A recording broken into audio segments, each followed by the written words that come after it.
Thank you all for being here. We're very heartened that everyone here was able to join us today, Alan's family, public leaders, colleagues, friends, and wonderful former students from over the years.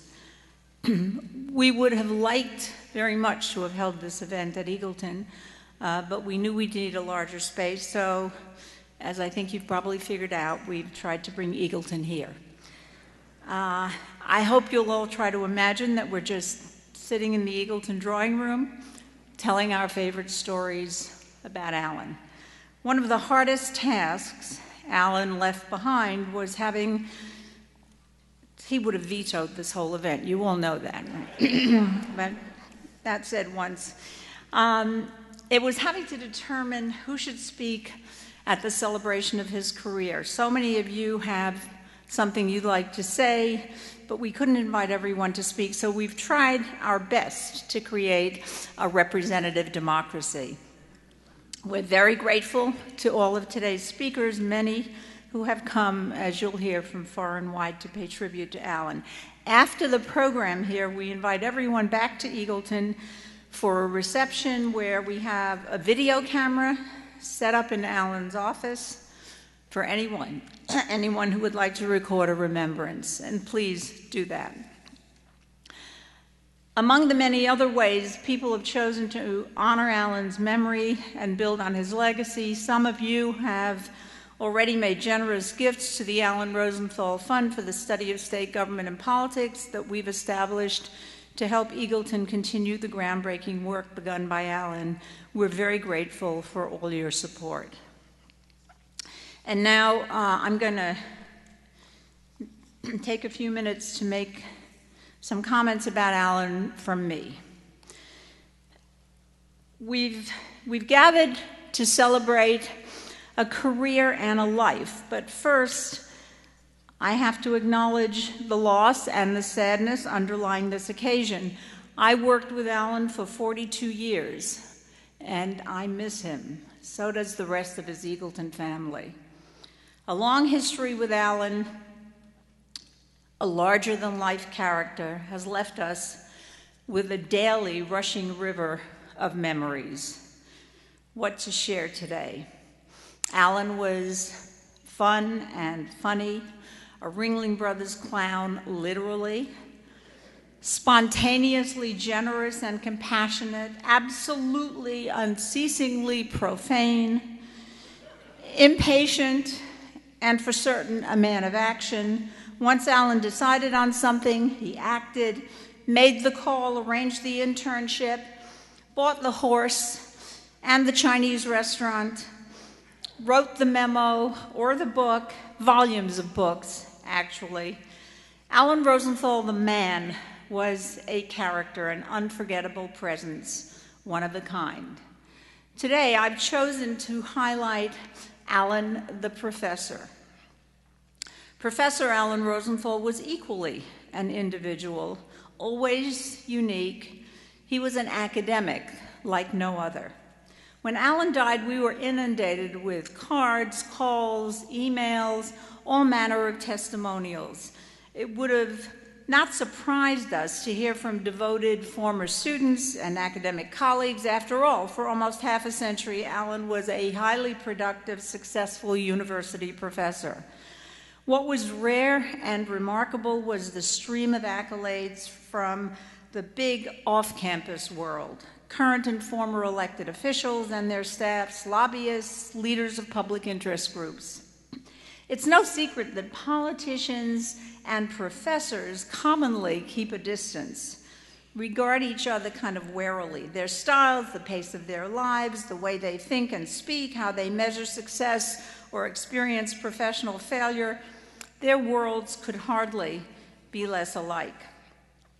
But over a long and heralded career, Alan Rosenthal breached that divide. Alan won respect and affection from both the Capitol and the campus, an extraordinary achievement. Since his death, much attention has been paid to Alan's advocacy of reforms to strengthen state legislatures. While true, that focus doesn't capture his unique professional perspective and approach, that of an academic, a one-of-a-kind academic. Alan moved up the ladder from assistant to associate to full professor and then to the distinguished Professor II rank. Throughout his Rutgers career, he was based at the Eagleton Institute of Politics, where we link the study with the practice of politics, not an ivory tower, but a hands-on research and education center that values and promotes interaction with the people and institutions under study. Just the right environment for Alan. Over the years, he was proud of the airline miles he racked up visiting state capitals. He was fond of describing his job as easy because it paid him to do what he liked, when and how he liked to do it. Meeting with elected representatives, their staffs, and state house lobbyists was his research and his recreation. His tens of thousands of notes jotted on 4x6 cards were organized into the piles that became the chapters that grew into his many books. In class, Alan emphasized legislative behavior as he knew it firsthand. He invited guests to class, practitioners he knew from years on the legislative trail. He taught students to understand and respect the democratic system by examining it close up and messy. In current parlance, one could say Alan was embedded with the troops, writing and teaching about what he saw at the legislative front lines. He had little patience for armchair generals who hadn't met the troops or seen the action up close. Alan worked with legislatures in 35 states and played a major role helping to develop the National Conference of State Legislatures and other legislative forums.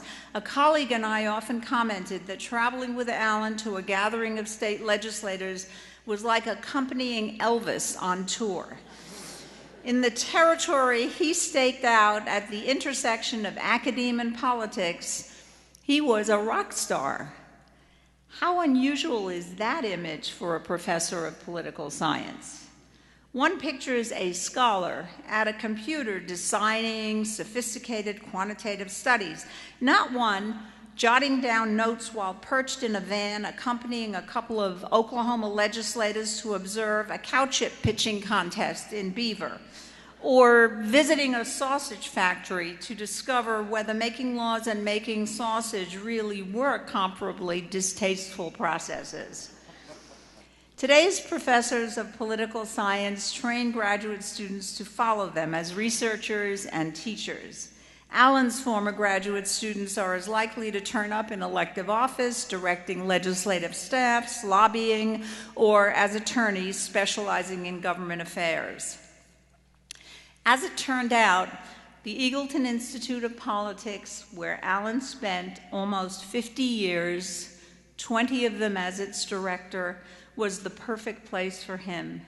A graduate of Harvard and Princeton, he built his illustrious career at a state university where he thrived as a different kind of academic, a student and an open admirer of politics, an advocate of representative democracy. Neither legislatures nor classrooms are likely to find another like him. It's a simple declaration, but no exaggeration. Alan was one of a kind.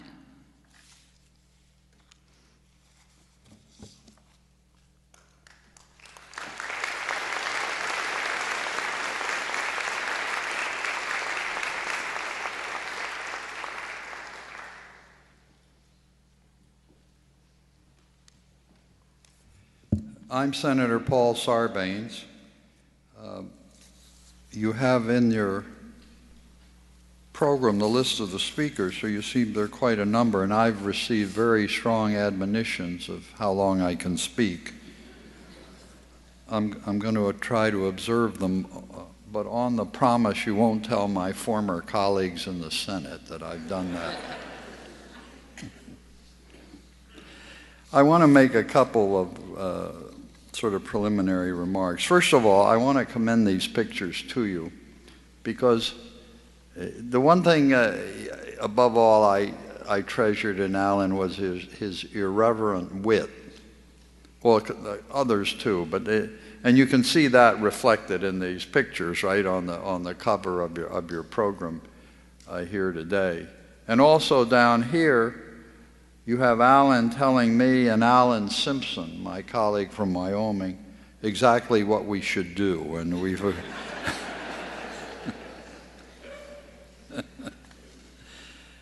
the other side remark I want to make, because I don't want to leave it out, is my wife was English. I think many of you knew Christine. She passed away 4 years ago. But Alan Rosenthal was the only person I knew who could use foul and profane language, and my wife would just accept it as a normal course of events.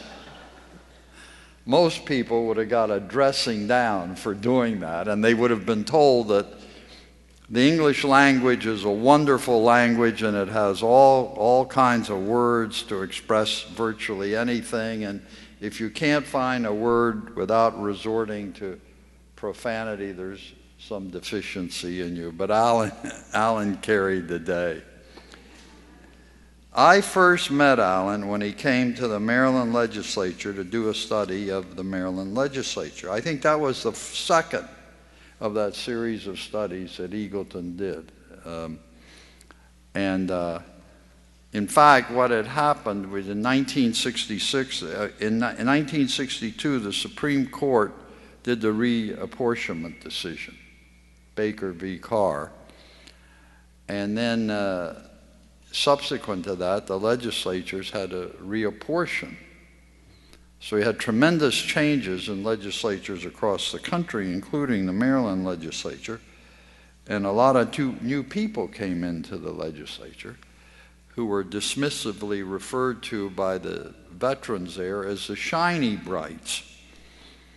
And we had all kinds of ideas about reforming the legislature and so forth. The speaker, was a very shrewd fellow, Marvin Mandel, anticipated this. He'd come under the influence of Jesse Unruh, the Speaker of the California legislature.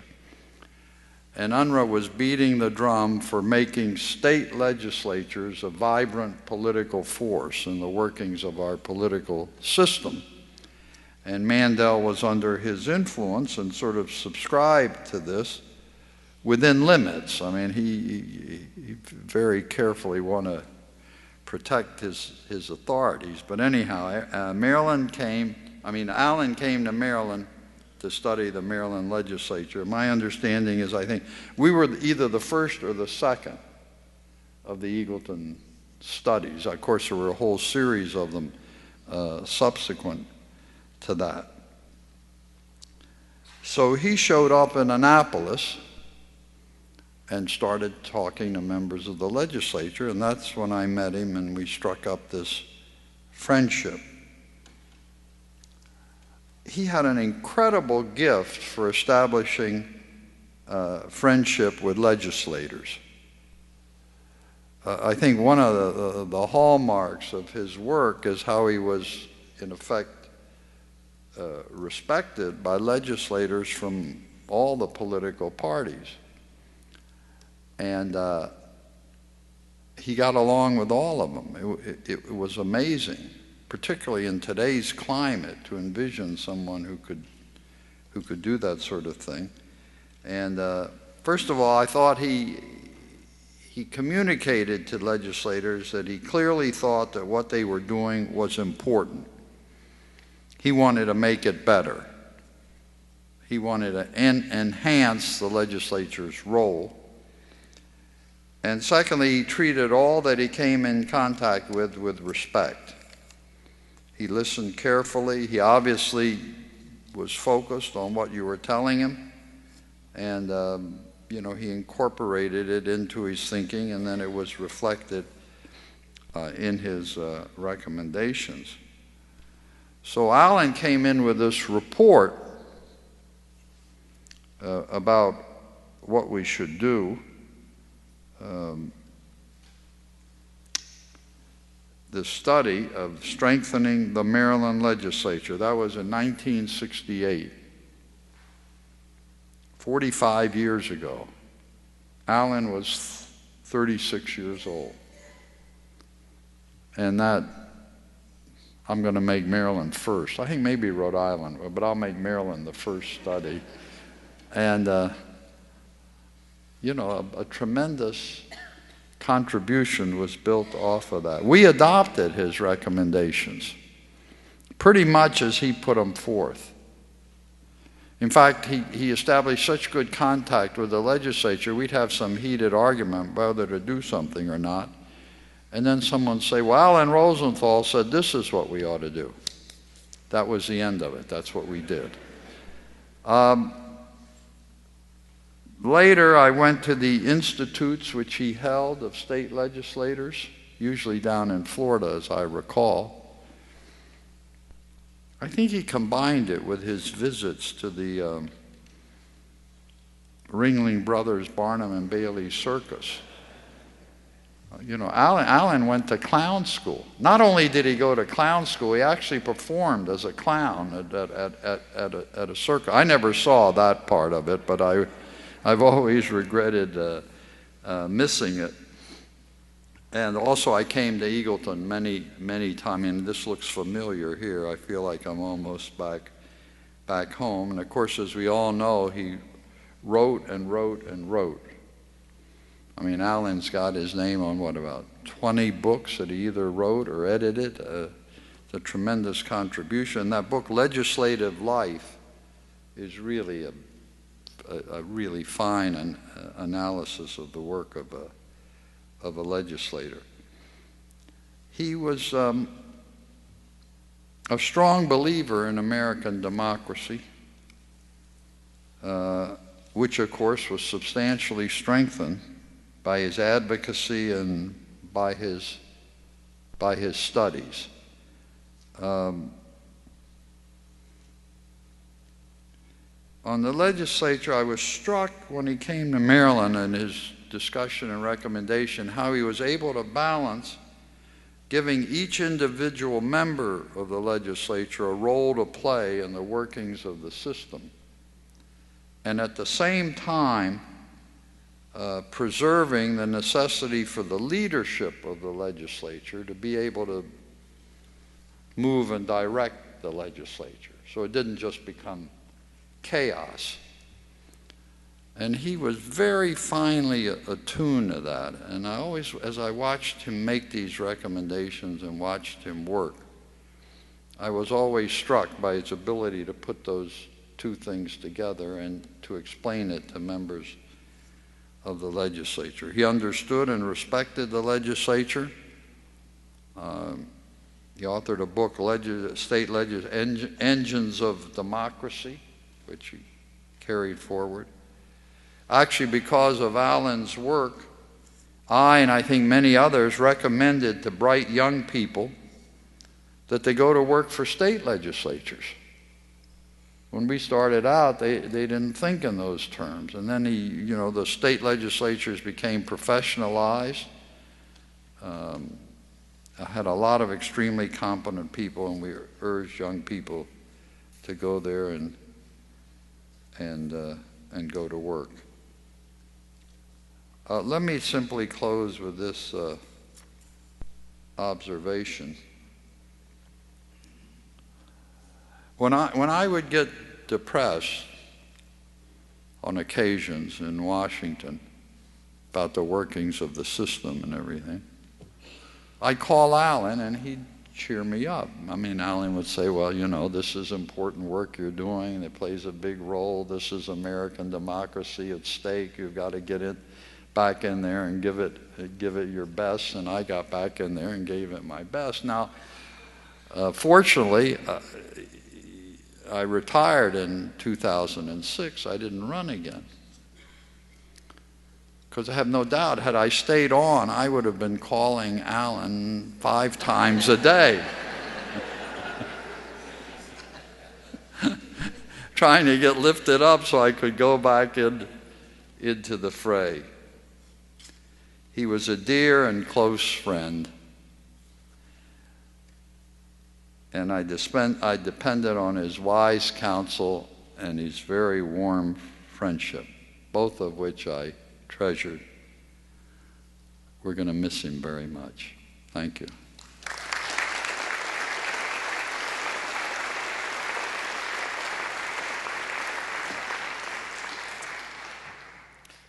Hi, my name is Tony Rosenthal, and I'm Dad's third child. He had 4 children. Before beginning my remarks, I want to clear up any confusion that may have arisen. Contrary to what some might think, I am not Alan's younger brother. He always looked very young. And no, my brother John is not Alan's older brother either. So please, let's get that settled now. In fact, Dad was an only child. First, I want to thank Ruth and Eagleton for honoring our father in such a wonderful way. My family and I were incredibly proud of Dad, and it means the world to us that you have chosen to recognize him. And the nicer the tribute, the more uncomfortable he would be. And so Dad would be pretty uncomfortable right now. When Dad died, my family and I received an incredible outpouring of wishes and heartfelt testimonials from colleagues, students, and politicos. Frankly, it was a bit surprising. Not because he didn't deserve these accolades. He did. Not because he was a lousy father. He was actually a great father most of the time. It's surprising because as kids growing up, my siblings and I didn't know about his professional influence or how he shaped state legislatures. Personally, I was more worried about whether he could get me a ticket to a Knick or Ranger game. And moreover, as adults, my siblings and I didn't fully comprehend the impact that he had on so many of you here today. In fact, some of you have even likened him to a rock star or superhero, as Ruth mentioned. When I heard those comments, I thought it was just because he was an easy grader and gave all his students A's. But the more I thought about it, the more I realized those comments are half right.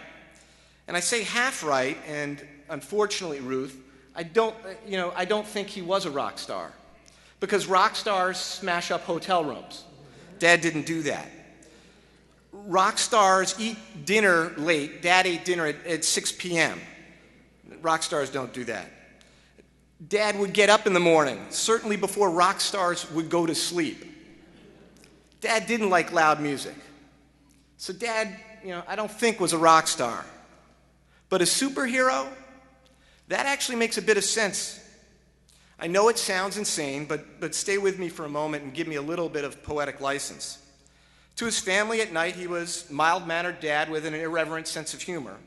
But in the daytime, he was a legislative superhero. Superheroes don't brag. They don't tell loved ones that they impacted representative democracy. They don't tell their loved ones that they influenced key politicians or helped their former students get jobs. So the real question is, which superhero was Dad like? Or really, which superhero's alter ego was Dad most like? Hopefully, if we can figure that out, I can give you a better sense of the man outside the office. The most famous alter ego is Clark Kent. Superman, right? I don't think Dad was a lot like Clark Kent. Clark Kent never used swear words, and Dad's cursing could make a sailor blush. Kent was also a reporter for a newspaper.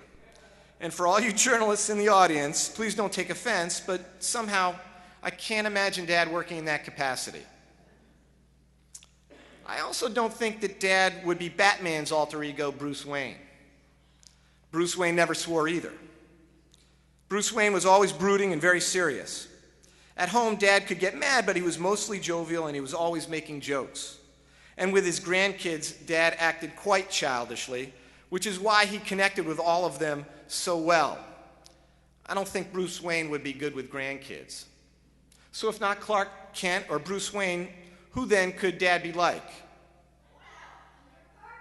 Hey, the audience just said Peter Parker. That makes, you know what?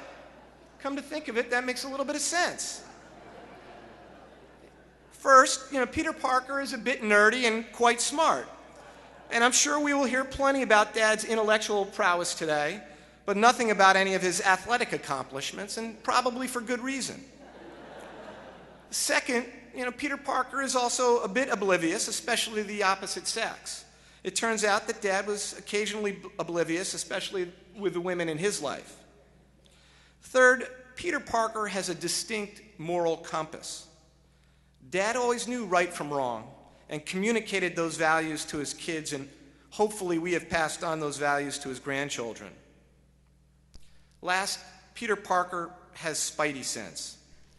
Dad had his own spidey sense that enabled him to focus, listen, communicate, and empathize with his entire family. Especially as he aged, he was approachable and easy to talk to. Whether he solved a problem or just talked through a situation, he was there being supportive and loving. And it's that last personality trait that I think I will miss most. Thank you very much.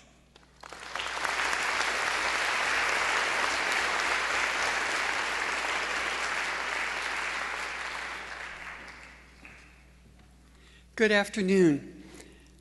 I'm Judge Judy Chirlin. I was an Eagleton Fellow in 1970. I was deeply honored when Ruth asked me to participate in this memorial. And actually, when I first saw the list of people who were going to be speaking, I was doubly honored. Alan had a profound effect on my life, and as probably he's had on most of you. I thought hard about what to say today. I thought back to my year here as an Eagleton Fellow, and I remembered one of my fondest, or maybe most amusing memories, was that Alan's class came, the event came because Alan wanted us to infiltrate the New Jersey legislature because, unlike Maryland, the New Jersey legislature was not open to a reform study. So he, at that time, I don't know about now, but at that time in the fall semester, he assigned us to candidates for the legislature so we could infiltrate and then have some access for the spring semester. And one of my colleagues and I were assigned to a candidate from somewhere around this area. I'm not great on the geography here, but it included North Brunswick.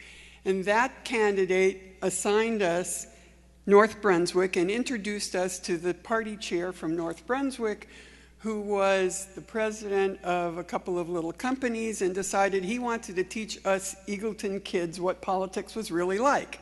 So one of the things he did was invite us to come and meet him at his business on Election Day, and he handed us a stack of $20 bills, put us in the car with his driver, and had us drive around to all the voting districts to pay the poll watchers and the voting district captains. So that was my introduction to New Jersey politics. But perhaps the most important lesson I learned from Alan, something that I've carried throughout the years, he taught us to look behind what people say and figure out what motivates them. I remember a legislative modernization study, which I was going to be polite enough not to mention that it was Maryland, but, what can I tell you? It was roundly rejected at first, or at least we thought it was, until it was figured out a way to make sure that none of the committee chairs lost their offices in the Capitol, after which everybody thought it was just brilliant. And I remember that many years later when dealing with a very bizarre practice that the Los Angeles Superior Court had devised to allocate courtrooms to judges. It was not anything less bizarre than any legislature could have come up with. And I've taken that lesson with me as I've done court reform work throughout the world and found that same lesson is valuable in public institutions all over the world. When preparing for this event, I also asked my colleagues, the Eagleton Fellows of 1970, for help. Ridley Whittaker reminded me that, and I quote, Alan was one of those few scholars who combined his career with complete accessibility for all concerned, whether it was his students, politicians, or friends. Pam Delaney commented that Alan was an inspiration and a grounding force. But my colleague Martha McKinney had something that she had regretted that she had never had the opportunity to tell Alan, and asked me to relate that. She says, and I'm quoting her, "What I remember best about Alan Rosenthal was his request for Eagleton Fellows to help his brother-in-law, Nick Lamont, campaign in 1970 primary for the U.S. House of Representatives. Lamont ran as an anti-Vietnam War candidate in Philadelphia against Vietnam War supporter Congressman James Byrne. Because, she says, because my husband was finishing his dissertation that year and we were desperate for money, we signed on. The promise of $50 per person per day and free lodging was enough to win our support for any reasonable candidate, even though we didn't know him. We got to Philadelphia. All of the Eagleton volunteers, except us, were assigned to work at Lamont's central headquarters, where they prepared mailings and made phone calls. We got assigned to Lamont's storefront office in Fishtown, a working-class community whose residents trace their ancestry to Irish, German, Polish Catholic immigrants. And so the adventure began. On Saturday morning, Gordon and I canvassed neighborhoods, passing out Lamont literature. The owner of one house invited us in to talk further. She turned out to be the wife of Congressman Byrne. In the afternoon, Gordon went out with a teenage boy, Juan, to put up Lamont posters, while I stayed at the storefront office to greet visitors. The storefront enjoyed an amazing amount of traffic that afternoon. However, I soon discovered that the visitors were not coming to learn about Nick Lamont. They were looking for Jingles, a drug dealer who rented the office upstairs. Gordon returned in the late afternoon with stories about threatening groups of teenagers who followed him and Juan. Each time, Juan gave them a hard stare and they retreated. Juan had little to say, but when he removed his jacket, a sawed-off shotgun landed on the table with a thunk. That evening I called, this is again, I'm quoting, that evening I called Alan to say that my grandmother was ill, that Gordon and I would have to return immediately. Alan suspected that that was not the real reason for our quick departure, but I never told him anything more. We learned more about practical politics that weekend than in 2 semesters at the Eagleton Institute. Sorry. So Alan, here's the rest of this. That's the rest of the story. There was one thing about Alan, one other thing that I wanted to comment on, his sartorial splendor. For the holidays in 1969, I thought it appropriate for us to give gifts to the faculty members, and so I collected money from each of my classmates and went into New York City to shop. It was tough to pick out a gift for Alan, but then it hit me. Whenever he had to wear a tie, I was sure it was one he had received as a bar mitzvah gift. And so I picked out a beautiful designer tie for him. It was designed and signed by Oleg Cassini. And I'll never forget the look on Alan's face when he opened it. He saw the signature on the silk, kind of scrunched up his face like he did, and said, "So who's this Sleg Cassini?"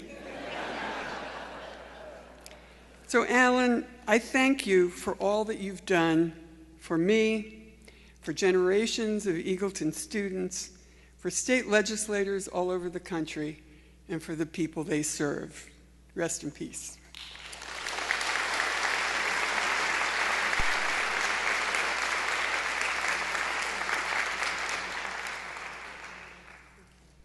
Hi, my name is Gary Moncrief. I'm a political scientist from Boise State. That's where the blue field is.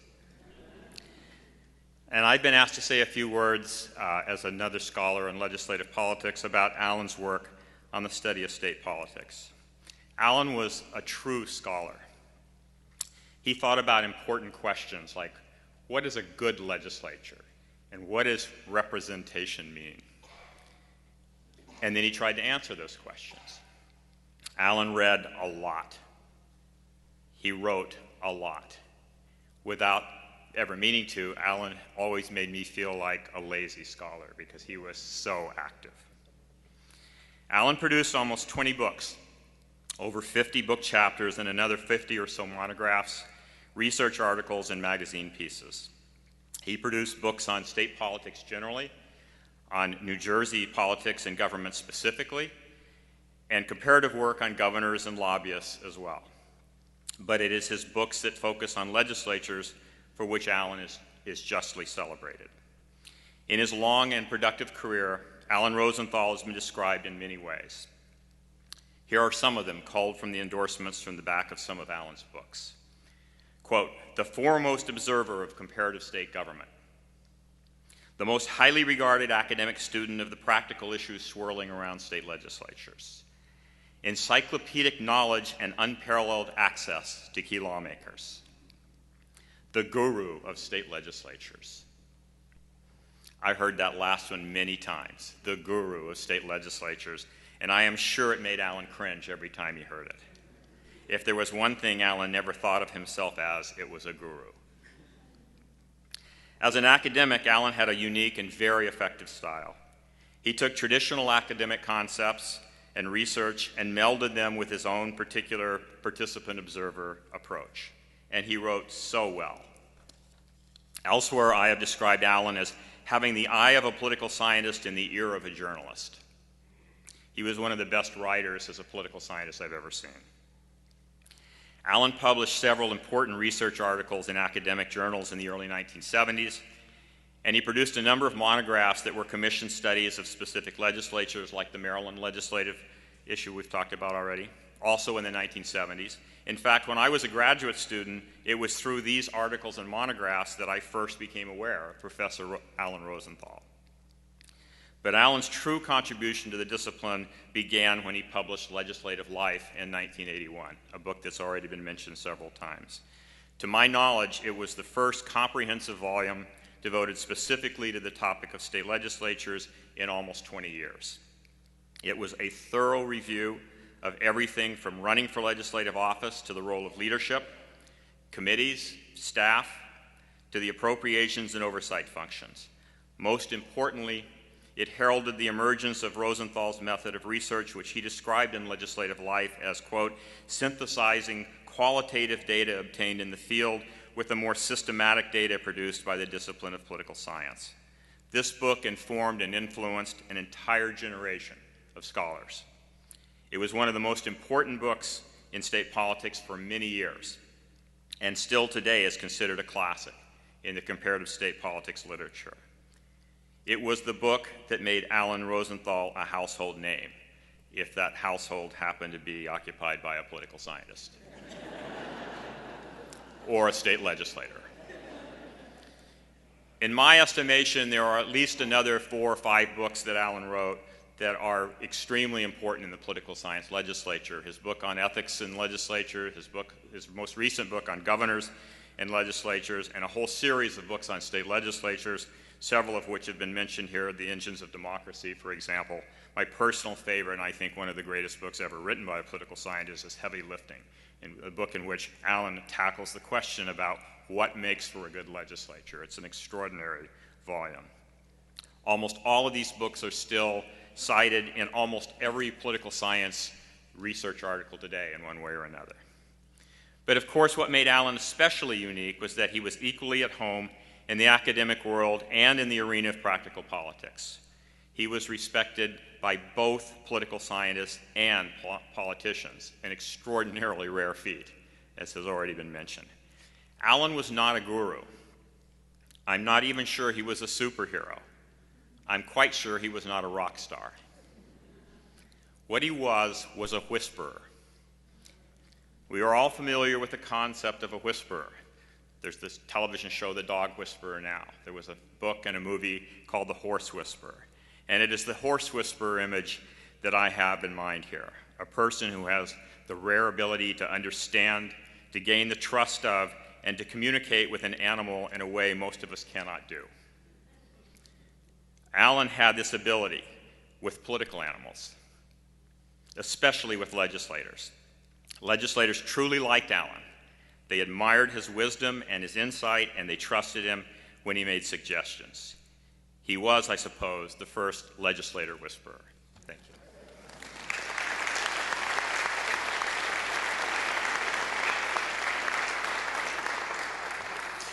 Good afternoon. My name is Bill Palatucci. I was an undergraduate associate at Eagleton in 1980. key distinction. I was an undergraduate associate, so go along here. I think you'll see the reason why I want to point that out. And I want to thank Eagleton and Ruth for inviting me here today, and want to particularly thank the Rosenthal children and Linda for allowing me to speak here today. Tony, your father saved my life. Let me tell you real quickly how that happened.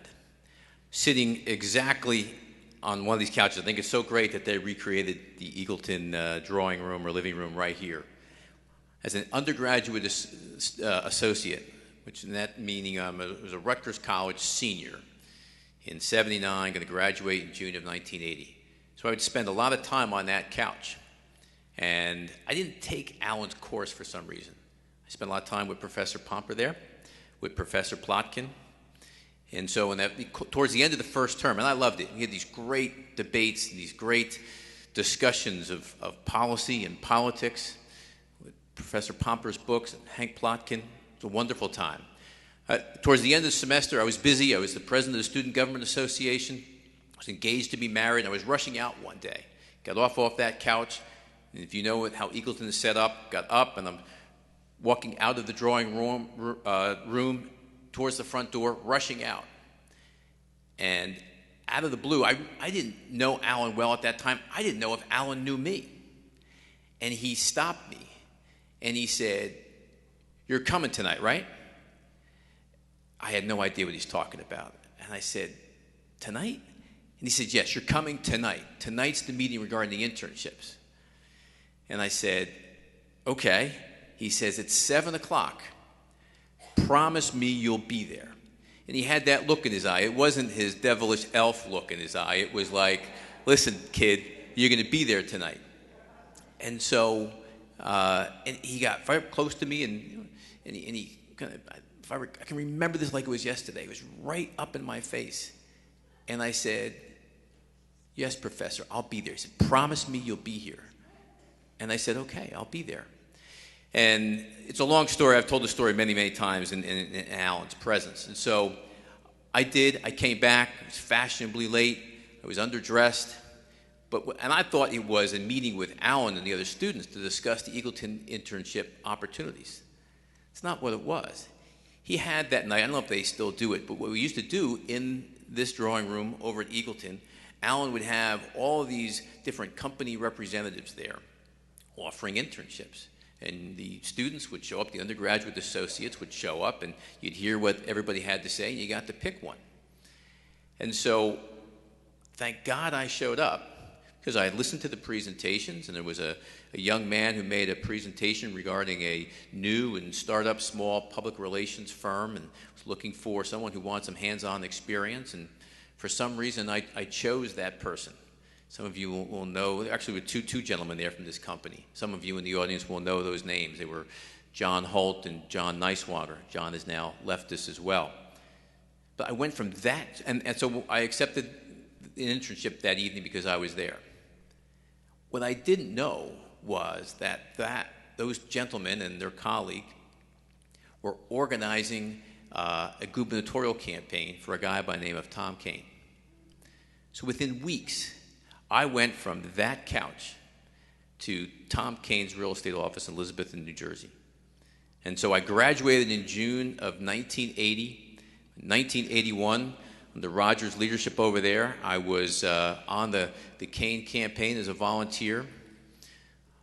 Ended up also going to law school, but from that couch in 1980, worked on Tom Kane's 81 campaign. Then, working with Roger, I ran the Reagan campaign in New Jersey in 1984. I then ran Tom Kane's 1985 re-election campaign, coming from that couch because Alan stopped me that night.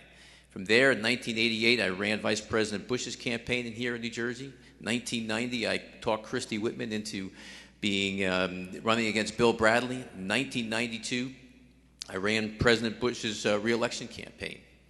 And during that campaign, I happened to have the good fortune and recruited a volunteer to the office, a young attorney who decided to take a 3 or 4 month leave of absence from his firm and work full-time for me because I thought he was pretty talented. It was a guy by the name of Christie. After the 92 campaign, The president lost in the close race in New Jersey. I spent the rest of the decade with Chris practicing law and working for another governor, Governor George Bush. Helped him become President Bush and went on from there. But I've told Alan many, many times that I thank God that he cared enough for an undergraduate student. I wasn't a graduate fellow like the judge over there. By the way, they still run campaigns in North Brunswick exactly like that. But I've told this story many times in Alan's presence. Had he not cared enough, had he not thought enough to stop me, and there were I was an undergraduate student. What did he care if I showed up that night? But nope, that was Alan. He stopped me. I thank God all the time that he stopped me, because one led to the other. Governor Kane's been a mentor to me ever since I got off that couch and got to his office. And so to Tony and the rest of your family and to Linda, I want to say thank you. Thank you for sharing your father with us. Linda, thank you for sharing Alan with us. Shortly before he died, through Linda's kindness, I got the opportunity to do this again with Alan by his bedside. And I said to Alan, just what I'll tell you now. I very simply said, Alan, thank you. Thank you for the good start. Thank you for the strong foundation. Thank you for caring enough to stop me that day and send me on the right course. Lord knows where I'd be without Alan Rosenthal. Thank you all.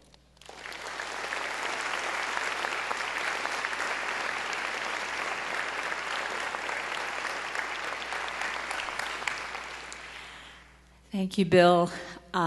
This little piece is not on the program, but I think you'll understand when I tell you. I'm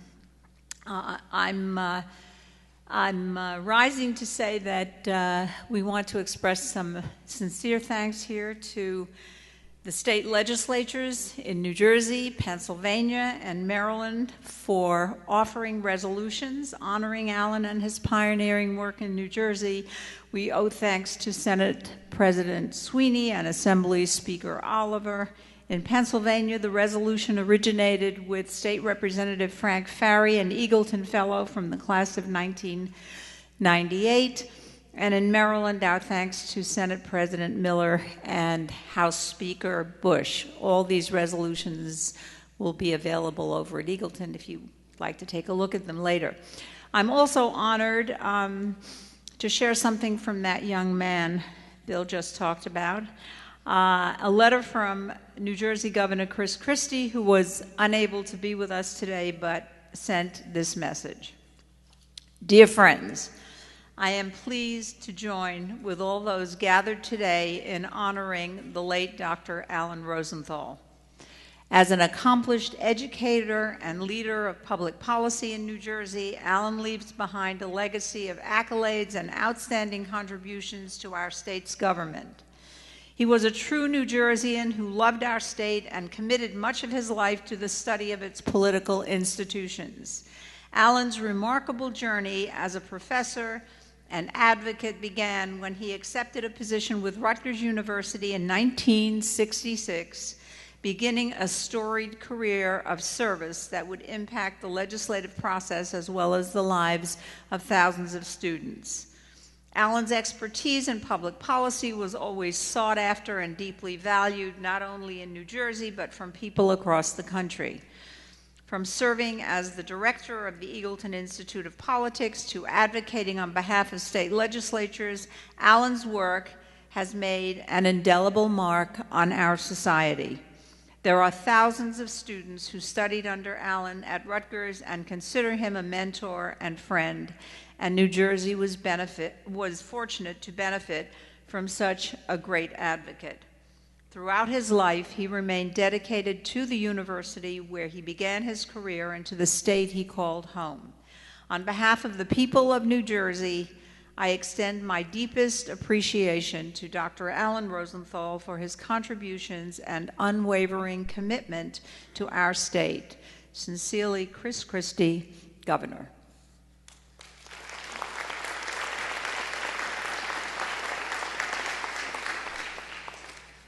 Hi, my name is Ginger Gold Schnitzer, and I'm the Director of Government Relations for the New Jersey Extortion Association. I mean, the New Jersey Education Association.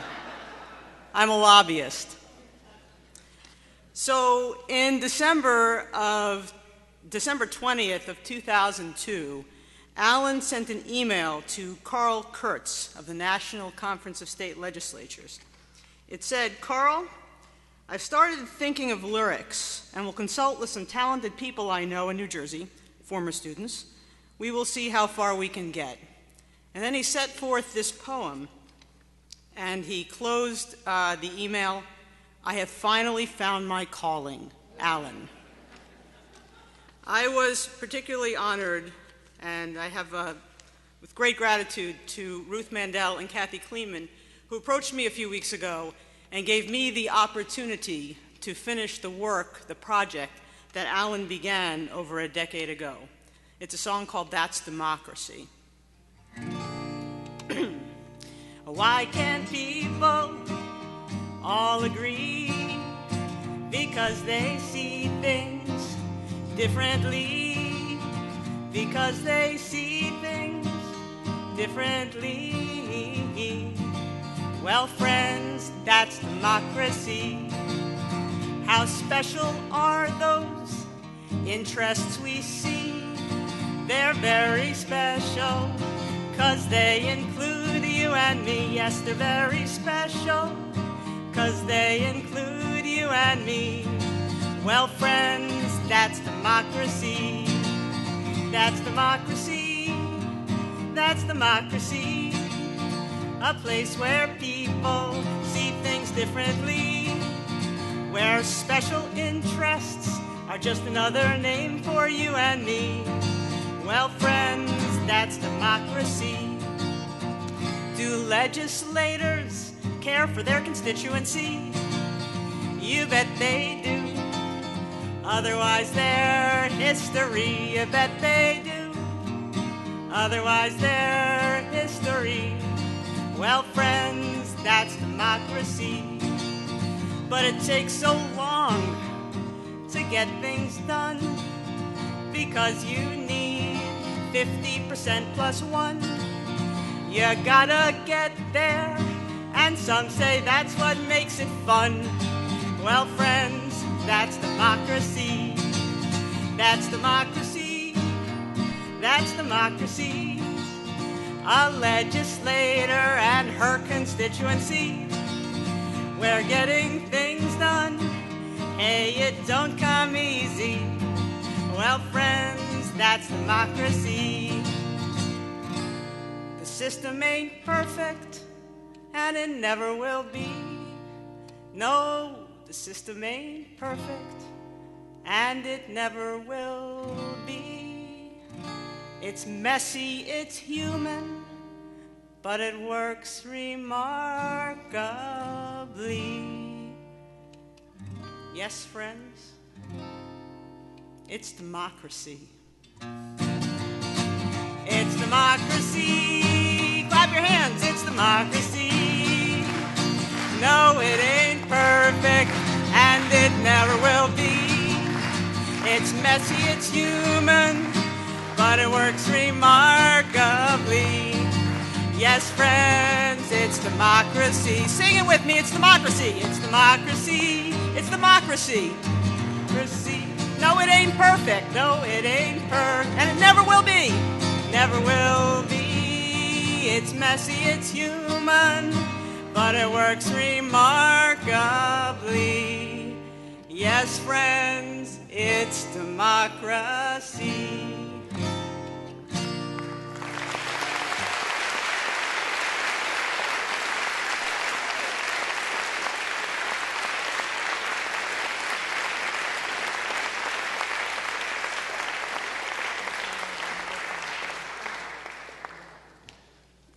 Well, fortunately, you don't have to listen to me sing. I'm Jerry Pomper. I'm a retired professor of political science. I've known Alan since we were both graduate students at Princeton in the 1950s, and we both came to Rutgers in the 1960s, and we spent a lot of time together. Of course, all of us remember Alan as a scholar and a teacher, a clever yet gentle wit, a reformer, of governmental institutions and ethics, and a dear friend. But my own memories of Alan will be somewhat different. In the many times I will remember him, I will inevitably also think of egg salad on a bagel. Why egg salad in a friendship that extended 55 years from our time together in graduate school to the shared decades at Rutgers? Why mention this modest meal when those years included many Epicurean repasts accompanied by many healthy, hearty liquids, more hearty than the orange juice he would always drink? Because an egg salad bagel was Alan's invariable choice when we had private moments every month or so at a local bagel shop. The constancy of his meal paralleled the consistency of his life, his unremitting devotion to his work, every year bringing another project or publication, his constant devotion to his family, his enduring friendships across the nation. And because that bagel treat is also emblematic of Alan's greater character. Egg salad is an uncomplicated food, but it is subtle in its taste, enriched by the particular spices chosen by the server. Consistent with his meal, Alan was direct in his speech, very direct, clear in his professional goals, honest in his relationships. Yet there was also always a tang in his language, quite a tang, and a subtle understanding of the words and thoughts of his companions, whether at lunch or at work, whether at the university or in the halls of legislatures. As we munched quickly through our lunches, Alan wasted little time in eating, we might discuss academic politics or real politics or our research. He could characterize the fools and the heroes in terse sentences. He was more gentle, but equally incisive when he would analyze a piece of political science. If I gave him a draft of a paper, he would read it in days, unlike most of my colleagues, praise the few good thoughts, and tell me how to make it not only better scholarship, but more important, how to make it relevant to the real world. In those comments, Alan would stress the virtues of politicians, always avoiding the sneers of elitists who will ignore the tough choices and compromises that inevitably arise in democratic politics. He relished good taste, whether in egg salad or politics. He made Eagleton a place that likes politicians, a stance that unfortunately has become less apparent elsewhere and probably less valid in our contemporary times of polarization and ideological conflict. And then there's the bagel. When you think about it, a bagel is a funny piece of work. Circular, so you don't know where to start. No center, which means that you end up with no core. I think Alan liked bagels because they are funny and sparked his own outrageous, yet still gentle sense of humor. Many of you can tell stories of his work as a real clown, of his many practical jokes, and his witty comments. My personal favorite tale takes place at an annual meeting of the American Political Science Department, where he sent a gorgeous woman, absolutely gorgeous, to ask breathlessly for my autograph. As I stammered my reluctance, I saw him hiding behind a pillar, laughing at my discomfort.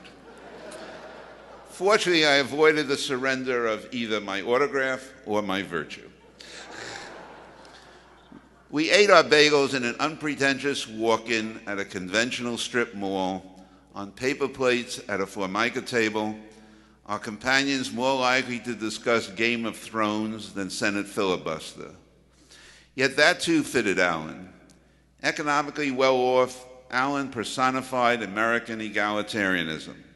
He was as unpretentious in his dress and speech as the surroundings. A true intellectual, he lacked any class consciousness and never displayed his educational superiority. In memory, I will long treasure those modest lunches because of the simple friendship they exemplify. Beyond his accomplishments, his books, his impact on our institutions, I am most impressed by Alan's capacity for friendship. Most of us can be glad to have a small number of good friends, but most of us also have the burden of some relationships of mutual disdain. To my knowledge, Alan Rosenthal is one of the very few and very fortunate people who never had an enemy. For him, as someone said, a stranger was only the friend you haven't met. That, to me, is his greatest legacy. Goodbye, my friends.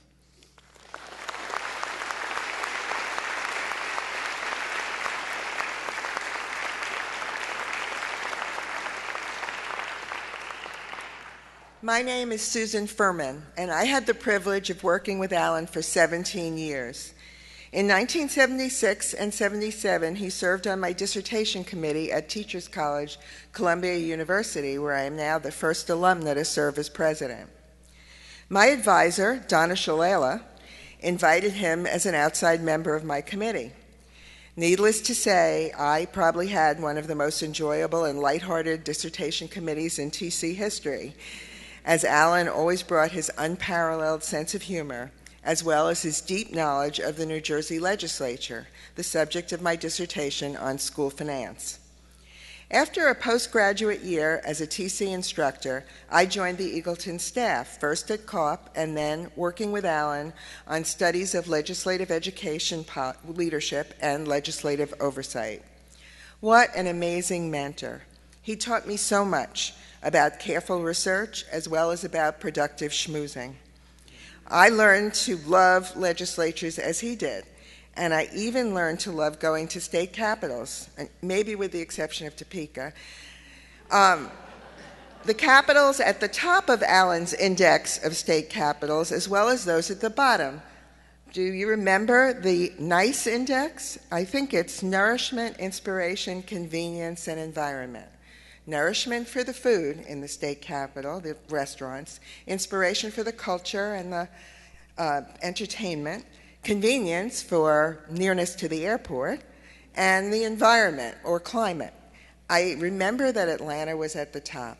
I don't remember what was at the bottom. Alan was thoughtful, sensitive, insightful, and encouraging, a superb teacher. In 1985, Alan, Karl Van Horn, and I led a multi-university bid for a federally funded center on state and local education policy. We won, and 28 years and $150 million later, CPRI, the Consortium for Policy Research and Education, is still flourishing and still focused on the basic principles developed by Alan for promoting research use by policymakers. One other aspect of Alan's leadership needs mention. Years ahead of his time, Alan was the perfect boss for a young mother. He gave me flexibility in hours and support for all the little traumas and emergency room visits that came with 3 little boys. I didn't have to lean in, out, or sideways. Alan took my commitment seriously, even though I had to go to many soccer practices and do my share of carpools. All young women should have mentors and bosses that understanding. There would be more female leaders as a result, and needless to say, I'm sure Ruth would agree, the world would be a better place. Thank you, Alan. Thank you, Alan, and thank you all.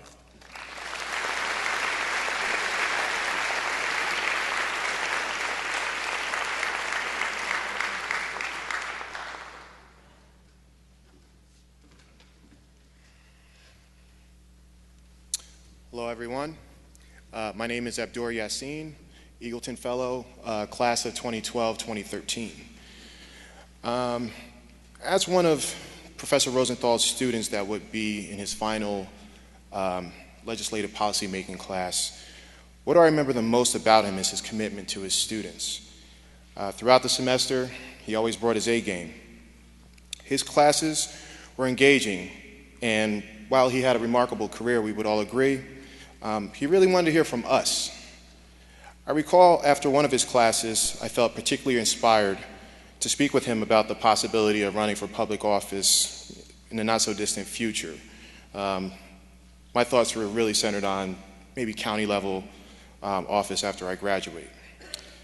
This was around the time that our class was discussing how legislators connect with their constituents through their district offices, and how maintaining that local connection was really important.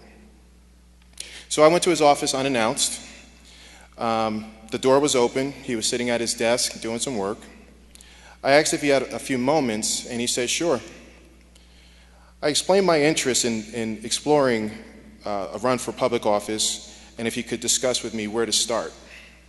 No sooner than I got the words out of my mouth, I remember being hit with the names of people that he would put me in contact with, as if I were mounting a campaign tomorrow. So I walked away from the experience pretty overwhelmed, but hugely gratified for his interest in my career. There's no question that Professor Rosenthal remained eager to help his students.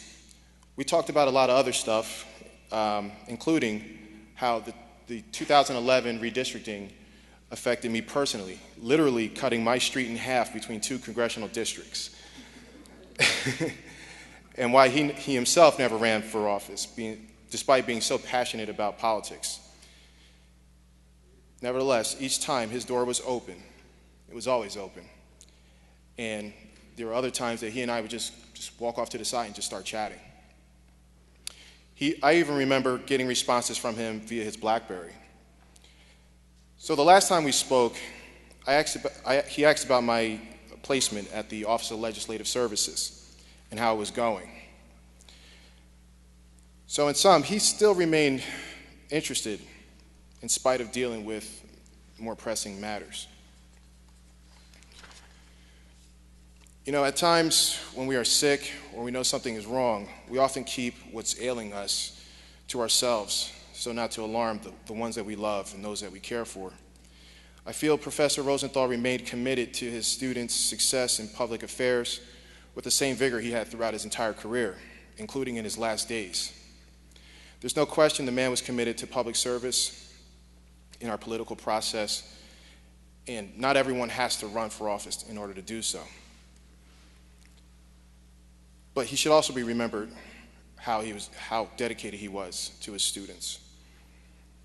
So I'm deeply appreciative for the time he shared with me, and I'd like to end with, it was a pleasure and a privilege to have met and learned with Professor Rosenthal, and I thank his family and his loved ones for sharing him with us.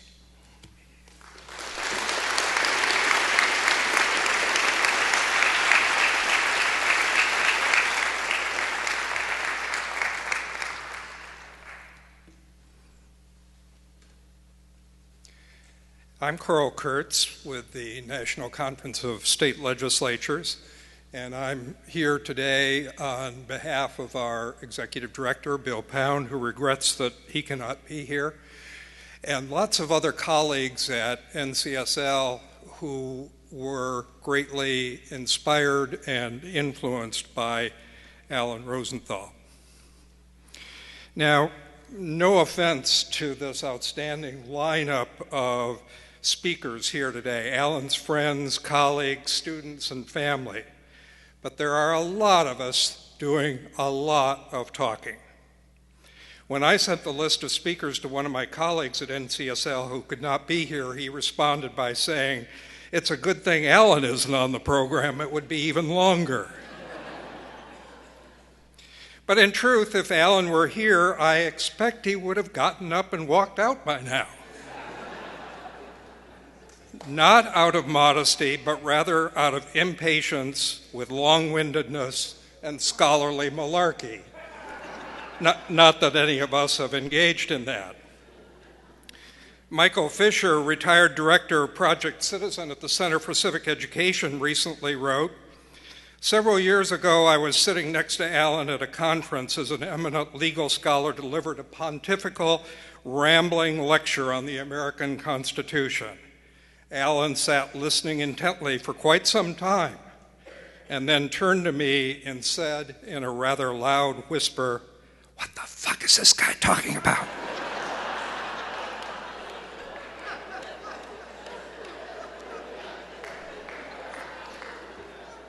I have known and worked with Alan for more than 40 years.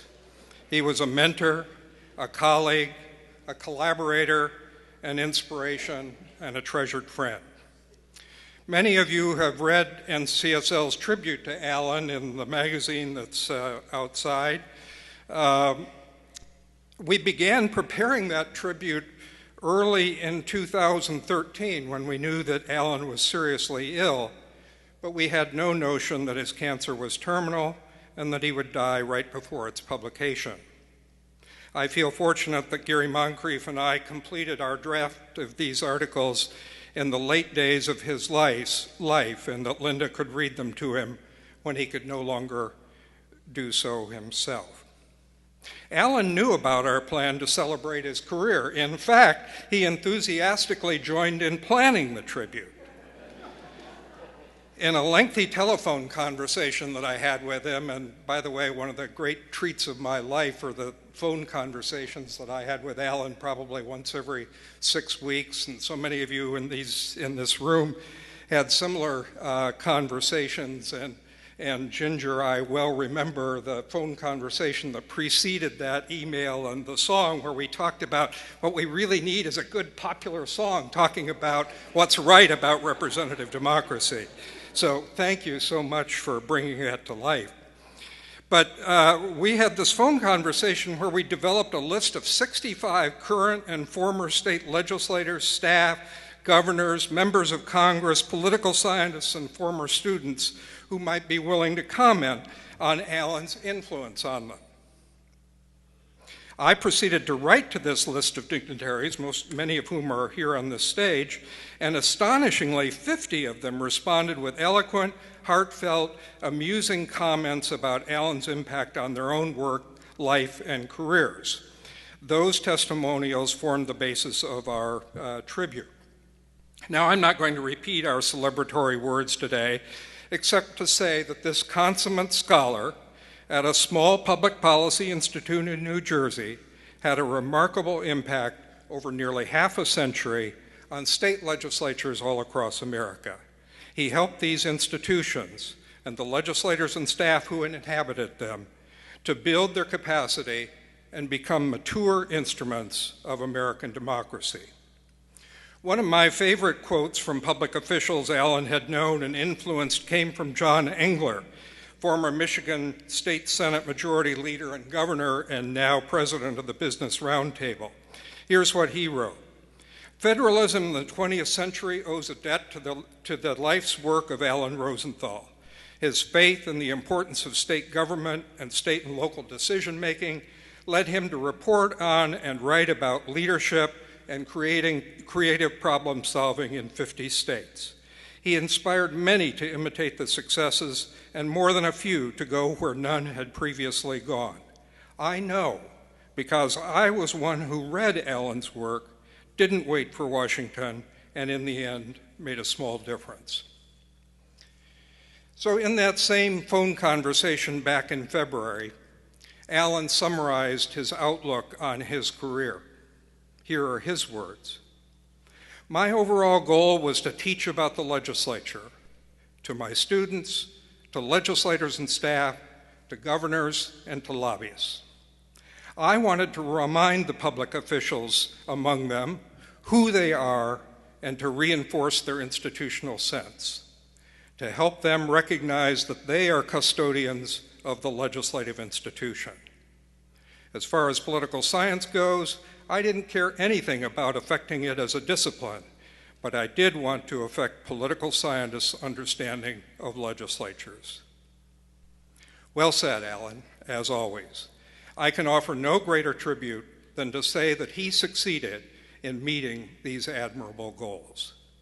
I miss him greatly.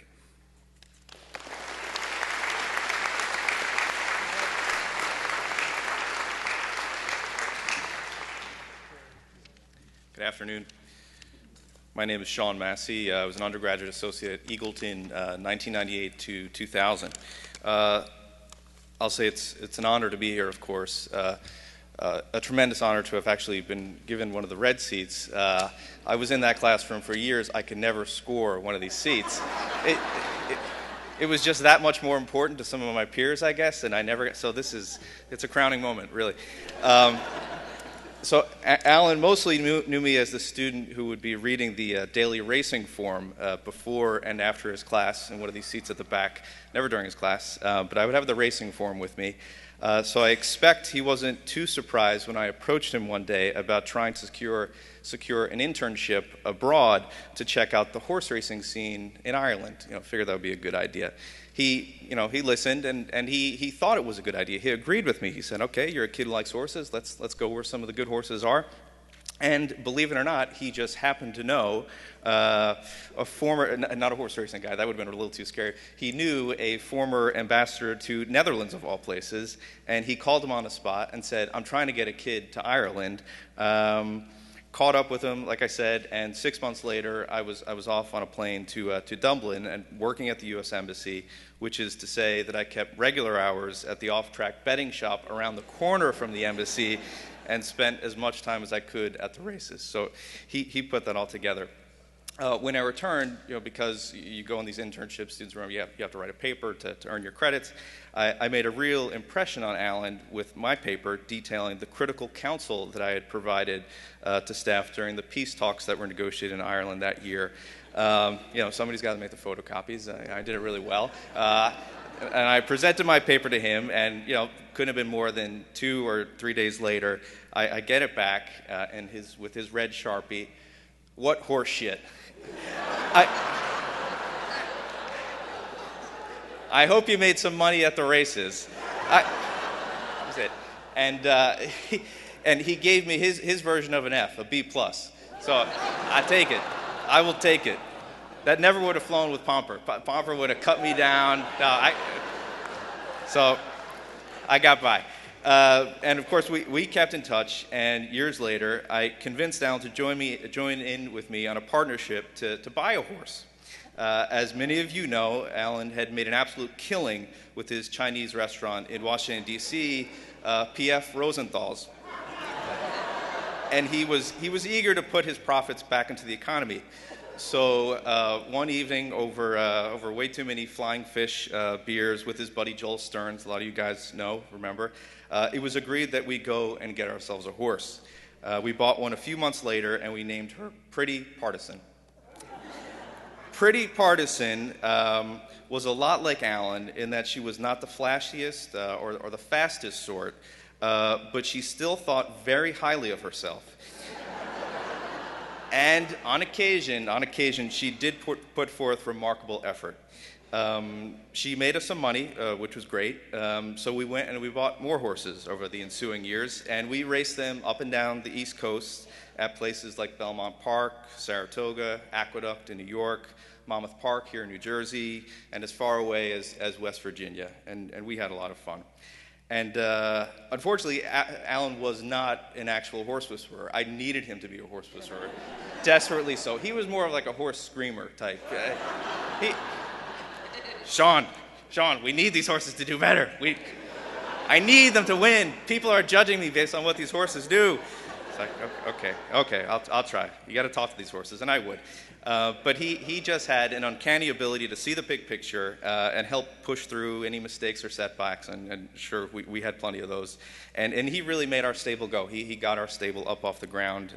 It's 10 years now, and we're still going strong.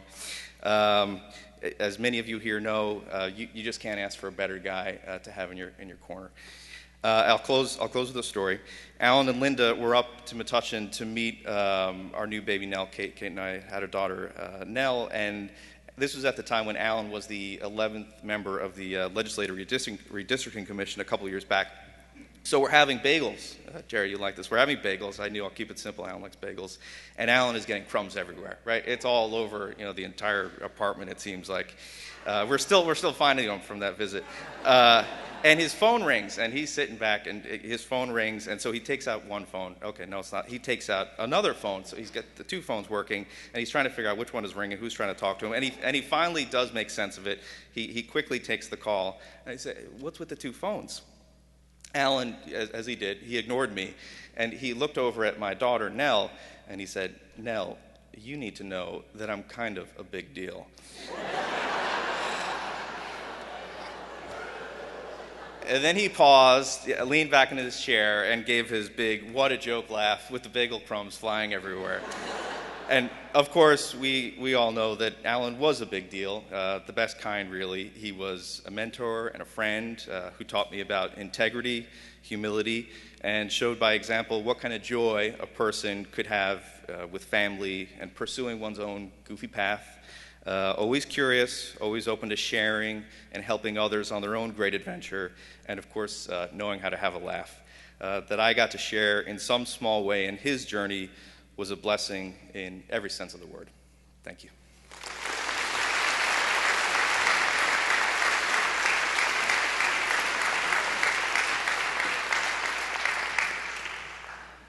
Hello, my name is Kate Henry. I was a Eagleton Fellow class of 2012, and I work in the Maryland General Assembly.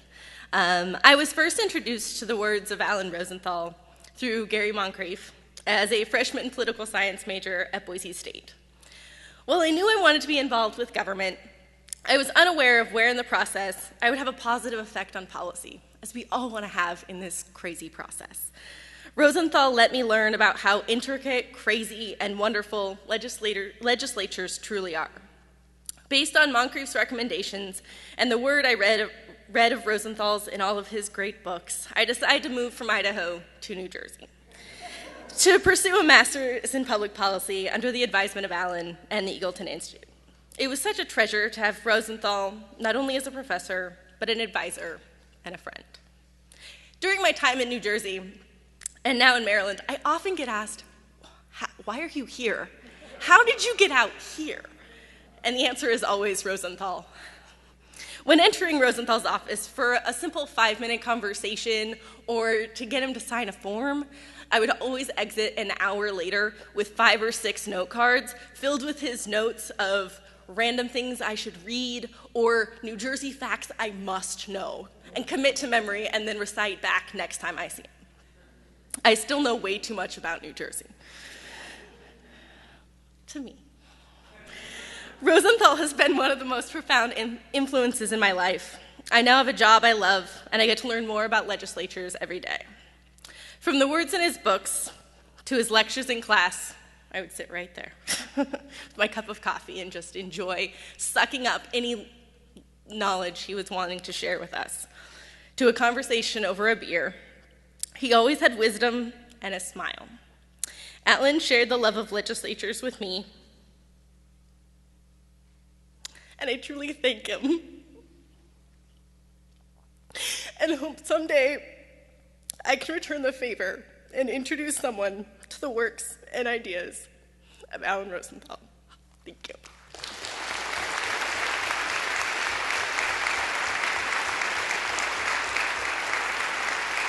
First, I wish I were there to honor my old friend Alan Rosenthal. I hope you have a great event because he was a great guy. I was a brand new legislator in Wyoming, legislature in the 60s, 65. Wyoming's legislature struggled. We didn't have resources. We didn't have staff. There was a rating came out of legislatures and their effectiveness and their worth and so on. Wyoming was way at the bottom of the list. And along came people like Alan Rosenthal and Yasin and others like that to begin to, Larry Margolis. They were the people who came in and said, shape up. You're closest to the people. You're the city council of your state. And you've got to be responsive and you've got to bring yourself up to speed.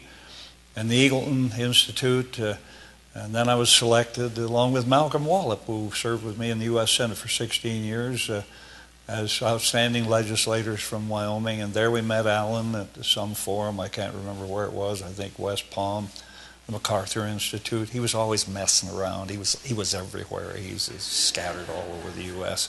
with that big grin on his face, doing good things. So he took me under his wing, and he took the Wyoming legislature under his wing. John Patton has paid tribute to him, a great senator of our state who's still in the state Senate. And it was a treat because to me, he was taking, legislating if done correctly is the driest form of human endeavor. There's nothing drier than legislating, if done properly, without being a prancing show horse or a dizzy poop or an extremist. It is important stuff. It means research. It means doing your own bills. I drafted my own bills. It means floor managing that bill. It means committee work on that bill. It means a conference committee on that bill. It means keeping the executive from vetoing it, all the way to the top, from the bottom to the top. And that's what I did. I was a legislator. I couldn't govern my way out of a paper bag. I couldn't have been a governor or a president or anything of that nature. So along came Rosenthal to shape us, to help us, to mentor us. And the reason he was so tremendously effective, he was precise, he was thorough, he was kind, and he had a marvelous, warm sense of humor, a warm, wise, and witty man. And when I got to the U.S. Senate, of course, he said, "I got you there." That was thanks to me. I said, "Well, you weren't far behind." And I remember a time or two I left Washington, went up to Rutgers and participated in whatever forum he had cooked up for me, because it was a joy, pure joy. He was a man of pure joy. He had all the abilities to be just an academic, nothing wrong with that, but he had the extra dimension of a great humanness to himself. And a most delightful person, the kind of person you like to be with.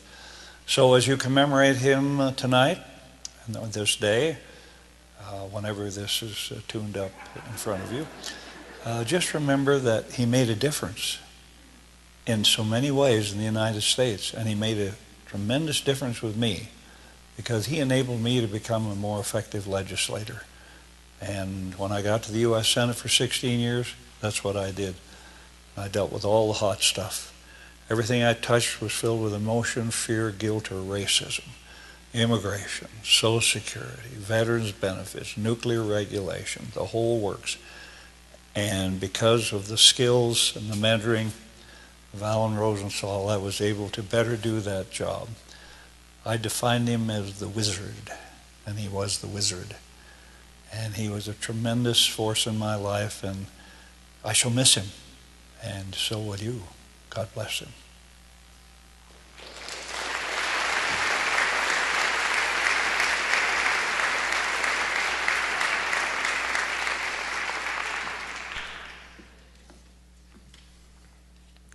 Hi, everyone. I'm Pete McDonough. I work here at Rutgers and have for a few years, and I have Alan and Ruth to blame for that. I want to personally thank Ruth for putting me on right after Alan Simpson, something that Alan would have told me never to do. Alan's life and his work are well known and well documented. His contributions to the legislative policy process are enormous, and they're going to leave a legacy that lasts longer than any of us in this room. We can only be so lucky as to leave a legacy like that. Market change for years, decades to come. My relationship with Alan goes back 35 years when I began in the legislature as a young staff member. In a few years, I became one of the executive directors in the assembly, and Alan and I had become close. He'd regularly have me come and speak to his students, and we'd go off, we'd pal around at NCSL and CSG meetings in exotic places like Salt Lake City, Cleveland, and Indianapolis. I was dating a woman at the time who later became my wife, and I would take her to these legislative conferences, always a way to impress a woman. And she turned to Alan and said, "Who do you lobby for?"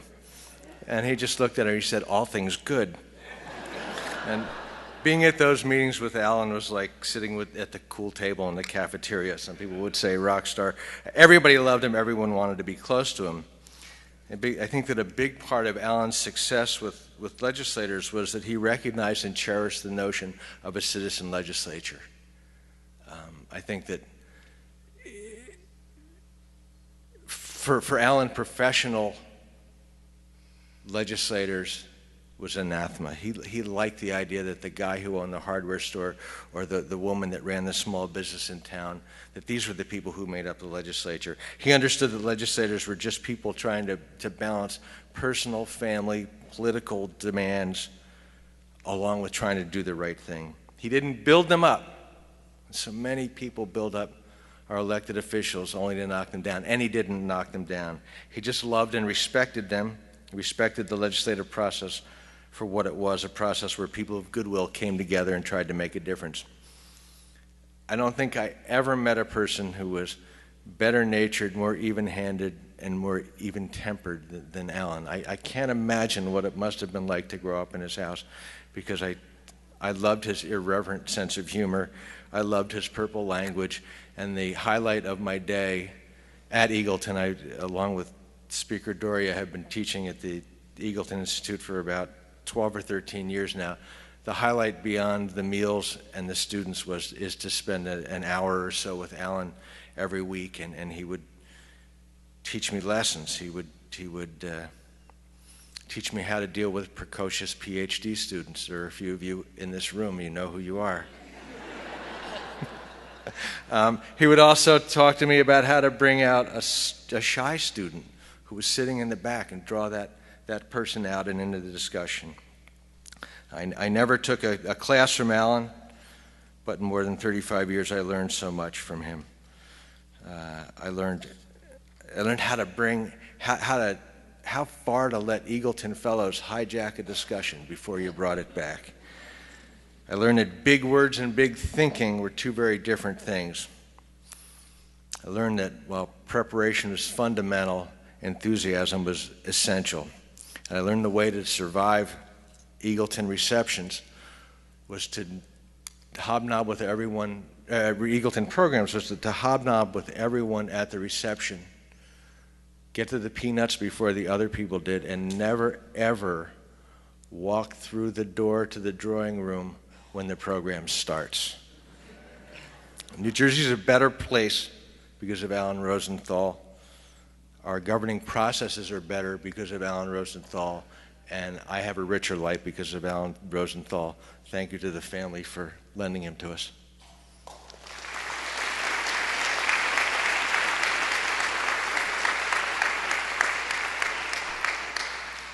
I'm Cliff Zukin. I've known Alan, like Pete, for 35 years, first as a boss, then as a colleague, then as a friend, and more recently, for the last decade or so, as a dear friend. I want to thank you all for coming. He would be jazzed by this, even if he'd be the last person to admit it. And he would have been gone by now. I think Alan had more impact on my life than any other person. I first met him in the winter of 1977 when I was 24 years old, and I was a graduate student at The Ohio State University, and the Eagleton Institute of Politics at Rutgers advertised a job opening. And I know it was in the winter of 1977 because I was in a summer suit that had been bought in California the spring before, the summer before, and it was about 30 degrees and there were 2 feet of snow. And I really didn't want to come to New Jersey. I'd grown up on the West Coast in California and went to school in Oregon, and always thought I would get paroled back to the West Coast. And so I didn't want to come on the interview, and the people at Ohio State, the faculty of Ohio State, were very understanding, and they simply said, if you don't go on this interview, we will never work to get you another interview. And so it made sense for me to go on this interview. And I wasn't objecting to New Jersey because it was New Jersey. I had no knowledge about New Jersey, just absolutely none coming from the West Coast. And a graduate student picked me up at the airport, Len Champney, who's actually sitting there, and drove me on the New Jersey Turnpike as my first experience with New Jersey. And the refineries were belching smoke, and it was crowded. And then Len, because we had a few minutes, took me on a guided tour of downtown New Brunswick in 1977. And it was liberating because I realized there's no way I'm going to take this job. And so this is going to be a practice interview. And Steve Salmore picked me up the next morning at a hotel in Somerset. That's the closest hotel they could get for me that was safe. and drove me into Eagleton. And Eagleton, from the outside, seen it for the first time, it's an incredible stately mansion.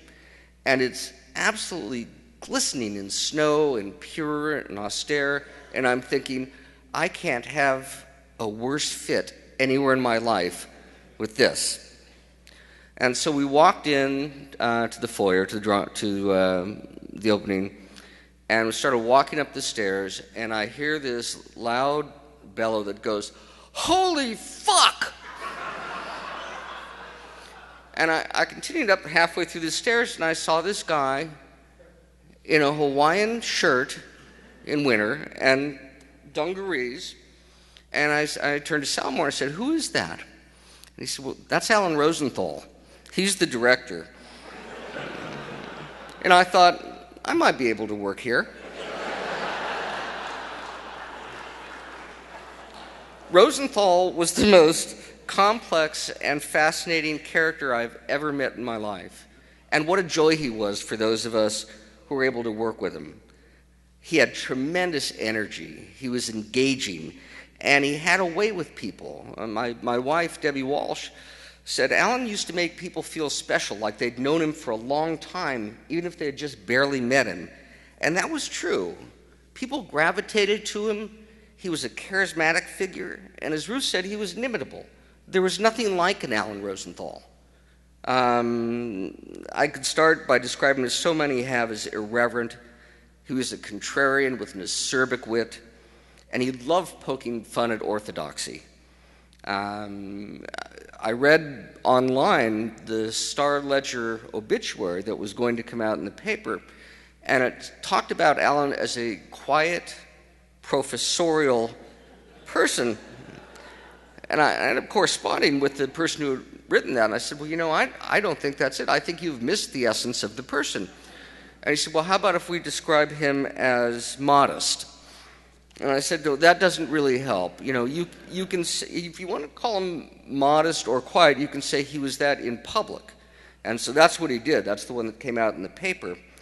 But I thought I would try and describe Alan to you, and these are some of the adjectives I thought of. Impatient. And that's been noted. There was one time that Rosenthal and Karl Van Horn and I were in a train coming out of New York City to New Brunswick, when we were both assistant professors, and Rosenthal hated to wait, and they said the train was going to be late, and he said, we're going to get a taxi. And so he took a taxi back to New Brunswick, and Karl and I were sitting, how are we going to pay for this? But he was impatient, he hated to wait, he was intense. Bill talked about having conversations with Alan from a distance of 4 inches. He was demanding, very high standards. He was stubborn. He was argumentative in a very good way. If you wanted to make a point with him, you better make a good point with him, and you better have evidence. He was insightful. He was moody. He was restless. He was giving, self-absorbed, irreverent, magnanimous, passionate, creative, challenging, and playful. And he did all of those well. And he did all of them genuinely. Again, the most interesting character I've met in my life. He was absolutely brilliant at what he did. He was quixotic and energetic. He had a razor-sharp mind, and he had a tremendous work ethic, and he coupled that with a tremendous streak of creativity. It's not that Alan tried to think outside the box. He didn't know there was a box. He didn't. Or he would think that he's smart enough, he's going to ignore the box. As director of Eagleton, Alan really set the tone for us. And you've heard a lot of people referring to Alan as Rosenthal, because at Eagleton, we were on a last name basis, which he was the one who implemented. It's Mandel, Zukin, Raimondo. The style was informal, the standards were high, and to call Alan a good administrator would be to lie. At best, he was an indifferent administrator, and that's at best. And he couldn't understand why he had to do certain things, and sometimes he didn't do them. Before we had word processors, when he was supposed to hand in a report, a status report on the Institute for the year, he would simply say, it got lost, and we didn't keep a copy.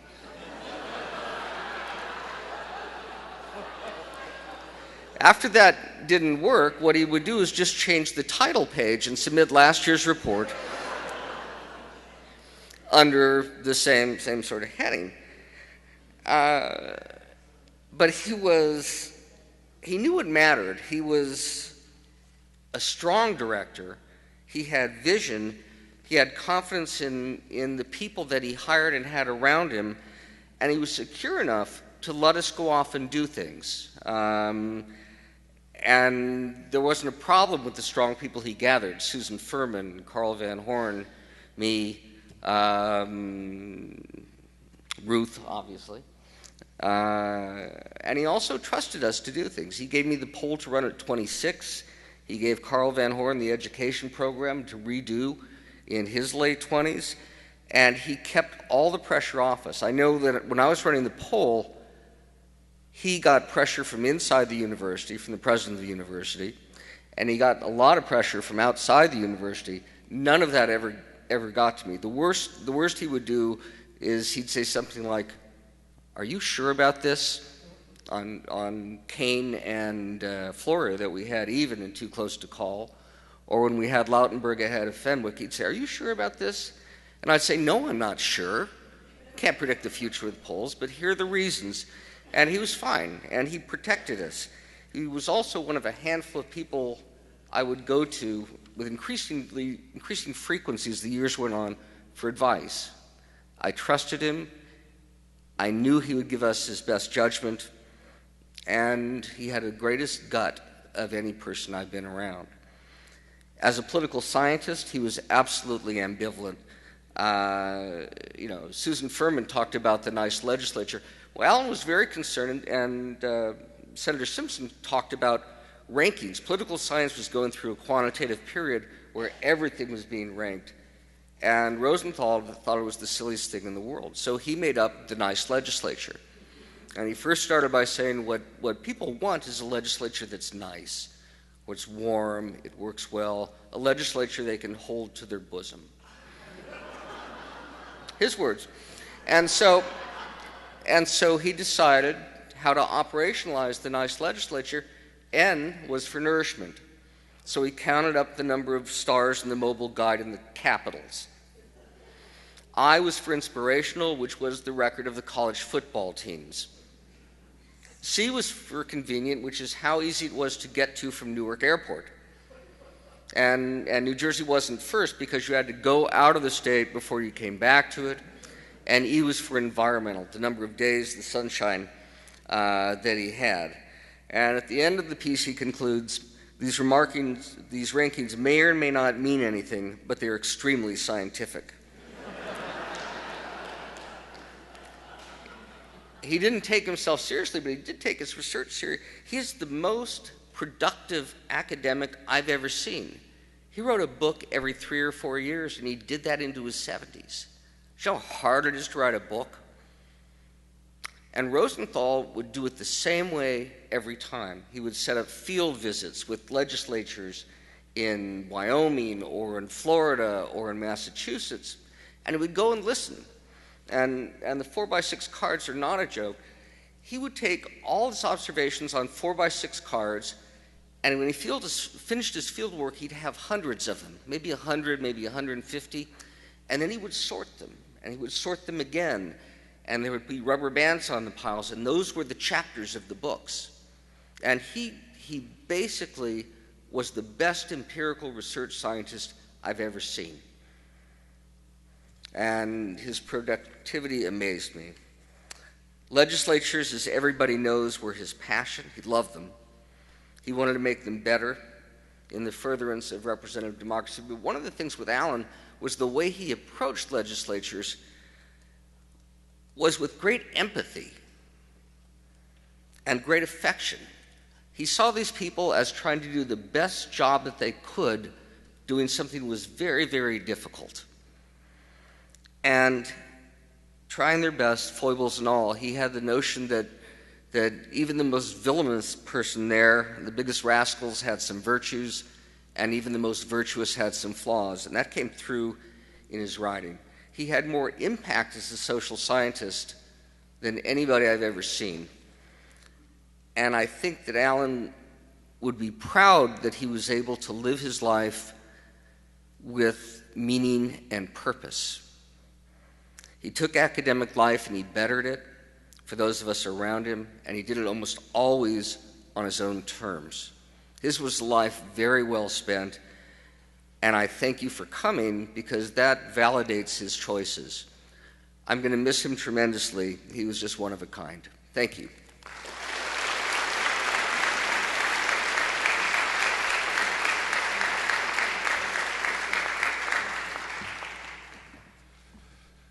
You get two for the price of one with Harold and I. Hopefully we'll keep this short and sweet. My name is Roger Bodman. I first met Alan when I ran as campaign manager, Governor Kane's 1981 campaign. My friend Mr. Palatucci mentioned that race. What Palatucci didn't mention was that we won that campaign by less than 2,000 votes, the closest gubernatorial election in the state's history. When he ran the campaign 4 years later, Kane won by 800,000 votes, a landslide record that still stands.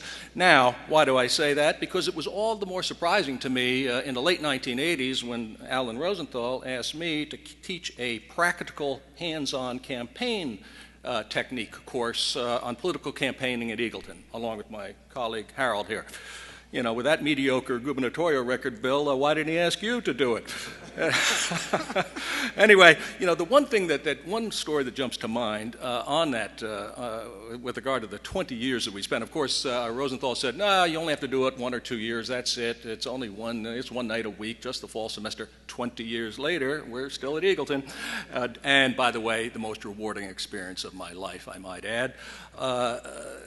Early on in one of those courses, Harold, you remember this, Rosenthal came into the room and he said to the students, I got a deal for you. Each of you pay me $1 and take me to dinner, and I'll lobby these two guys and get you all A's. In fact, we all went to dinner. I'm not sure they all got A's, Harold, but most of them certainly did. I guess it was a practical lesson in lobbying. Would you like to say a few words, sir? I had a different relationship with Rosenthal. During the 1970s, I was 77, I was chief of staff to Brendan Byrne. And I always needed someone to talk to. And believe it or not, he was my advisor. And I would run through the many things that were facing the state of New Jersey. And the one word to describe him is the word of integrity. I trusted him to the nth degree with all different type of programs, what type of decisions we could make, what's the right decision to make. And he would always respond back to me is, Harold, you have to be nice to these guys and ladies. And I said, well, there's a certain point that you are nice, and then there's a certain point when you can't be nice. But he is the word integrity. And as Roger said, we taught a class for 20 years. He did say that it'd only be a couple of years. It wasn't. He did say we got a stipend, which we turned back because it was only $500 a year. But the one good thing about it was that my mother really enjoyed it, because as soon as I saw adjunct professor, I sent that to her right away, and she told me I got a real job. And that was Rosenthal. And I remember the cue cards and the 4x6s, and he would leave messages on his office because it was always open. And if he couldn't see you that night, he would call you back immediately.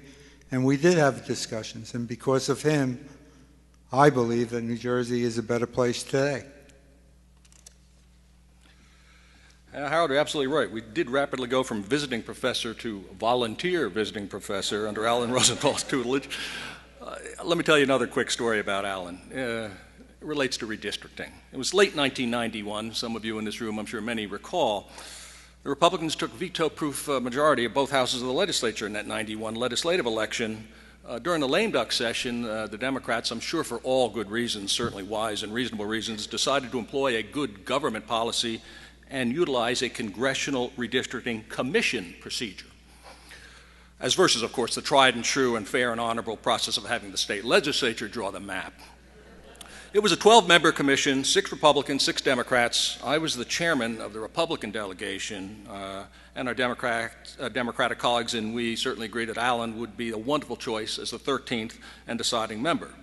Thus began his career as chair of both congressional and legislative redistricting procedures in New Jersey. Anyway, in this 1992 process, New Jersey was losing a congressional seat. Alan made it very clear to all of us that he would not vote for a map that would possibly cause Congressman Robert Rowe of Passaic County to lose. Why? Rowe was chairman of the powerful House Transportation Committee, and as such was very important in New Jersey. Okay, so both we and our Democratic friends produced maps, in spite of population losses in the northeast corner of the state, that saved Bob Rowe. End of the story. New districts were decided. Rowe had a safe district. Alan wisely voted for the Republican map, and Congressman Rowe decided not to seek re-election. Oh, it gets better. For the next 20-plus years when we were teaching that class, whenever I saw Alan, I would politely ask him, hey, Alan, how's Bob Rowe doing? At which point he would ask me to perform a procedure that I knew was physically impossible to myself every single time. Seriously, I tell this story about Alan because Alan always tried to do the right thing for New Jersey. It didn't work out in this case, certainly through no fault of his own, but it did in so many others. Do you want to say anything else? Listen, I think Harold and I would just to say one last thing, and I know this is, I think, appropriate. We know that Alan is watching these proceedings today. He's already left, of course. He's probably embarrassed about them. I think deep down inside, certainly enjoying the fact that it takes place. But let Harold and I'll speak for both of us, simply say this. Alan, thanks so much for all you have done for Eagleton, for Rutgers, for thousands upon thousands of students, for all of those that learned from your writings, for all you have done for New Jersey, and most of all, for our democracy. You are a New Jersey treasure, my friend.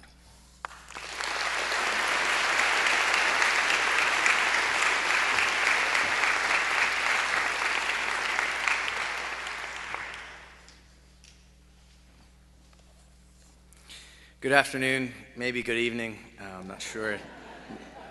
My name is Ryan Peters. As the second to last speaker, I'd like to thank you for your patience, but I think it does take this many speakers to do Alan justice. To me, Alan was a political redwood. He was a giant in the world of state government and politics. It's significant to remember Alan today, because it was on this day in 1776 that the American patriot, Nathan Hale, was hanged for spying on British troops. And as he was being led to the gallows, he famously stated, "I regret that I had but one life to give for my country." Nathan Hale, a graduate of Yale College, had a very bright future before he volunteered for this mission. General George Washington needed further information before the Battle of Harlem Heights, and so requested a volunteer to undertake a reconnaissance mission behind enemy lines. Posing as a schoolmaster seeking work, Nathan Hale gathered information on the position of British troops before he was captured on September 21st and sentenced to be hung the following day.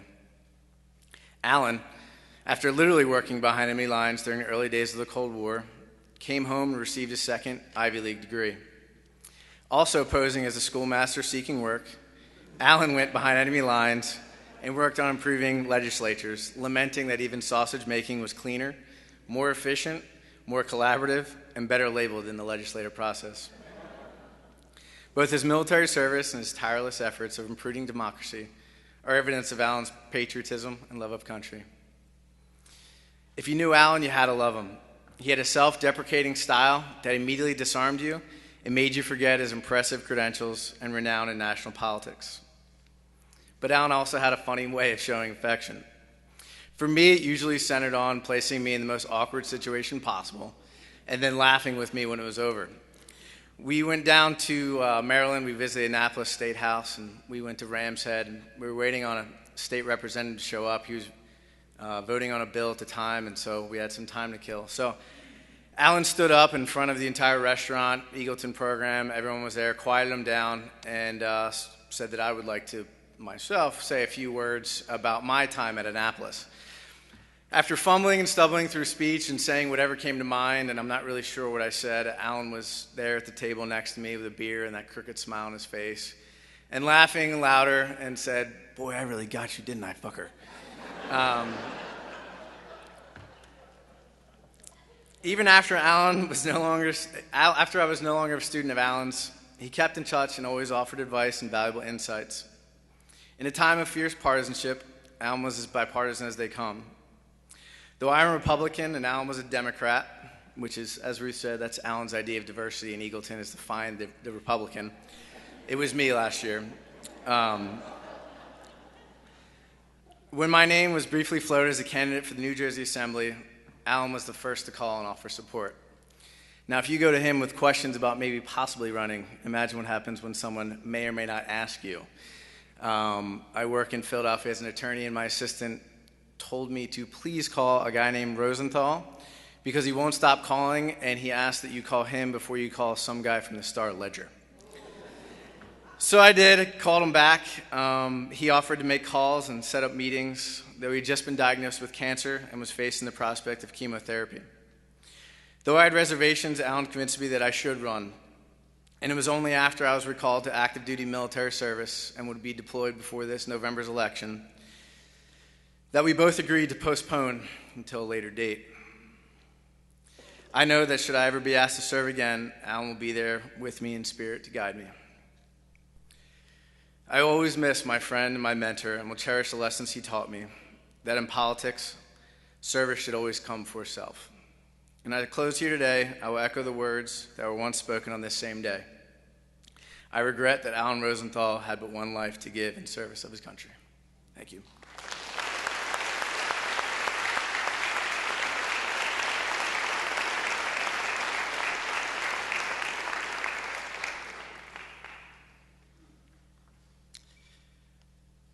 Imagine loving poetry and learning from Allen Ginsberg.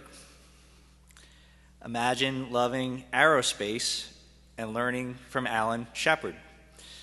Imagine loving filmmaking and learning from Woody Allen.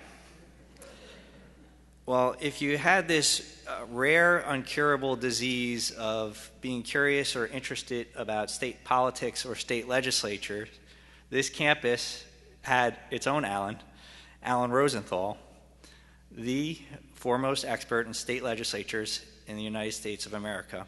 Or as I recently learned, his children would tease him, the only expert on state legislatures in the United States of America.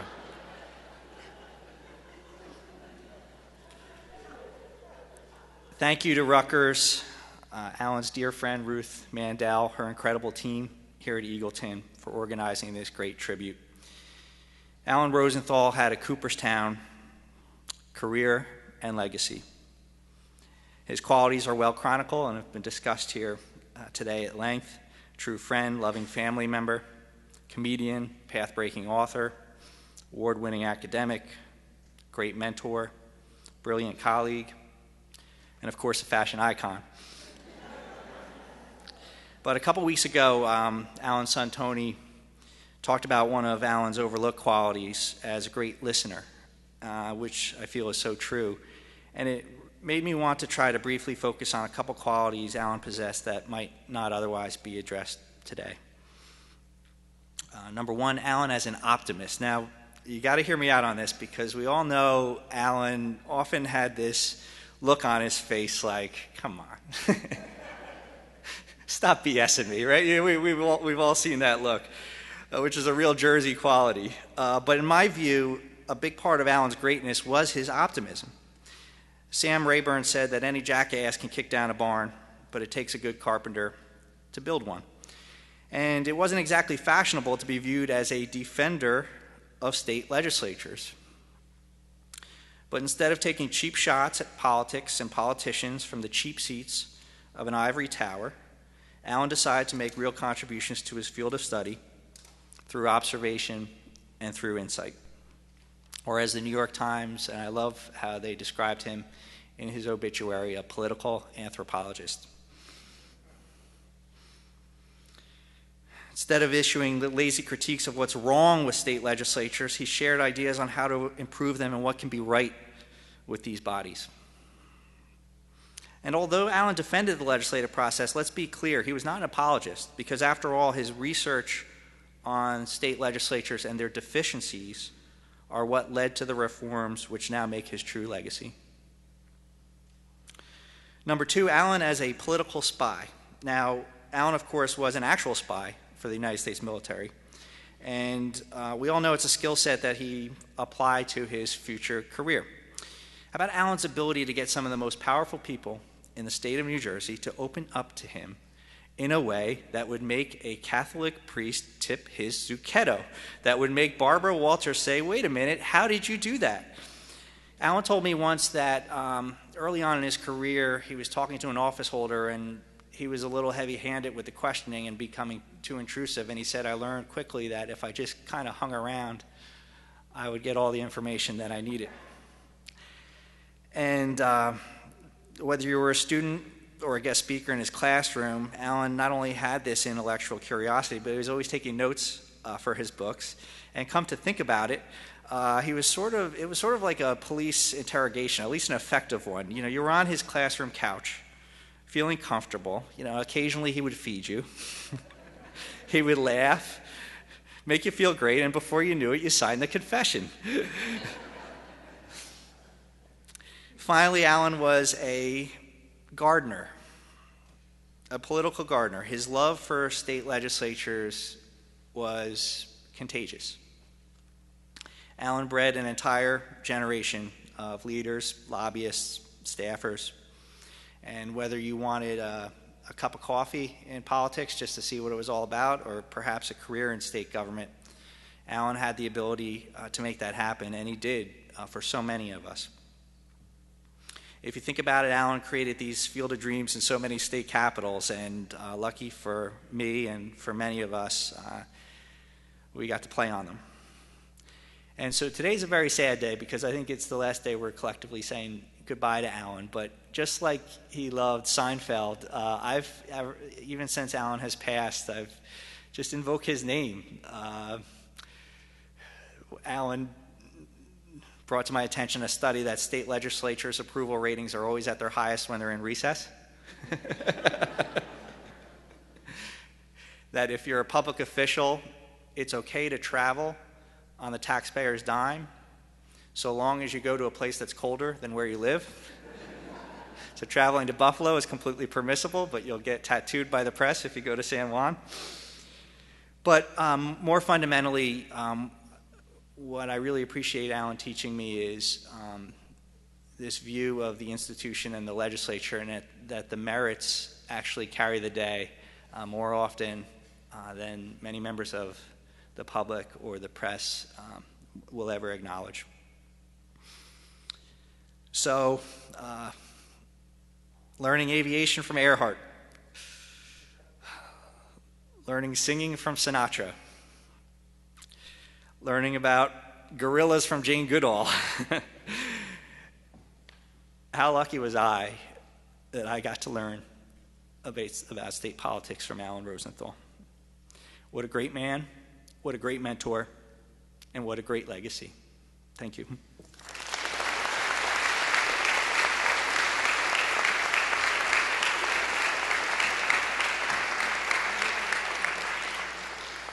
I thanked you all at the beginning, and I don't have any words to thank you all at the end, but just with love and how much we appreciate what all of you have done, and certainly you for spending this afternoon with us. And please join us over at Eagleton after this. There is no way we could close this program with more words unless those words came from one person. So we are going to close with Alan in his own words and in his inimitable style.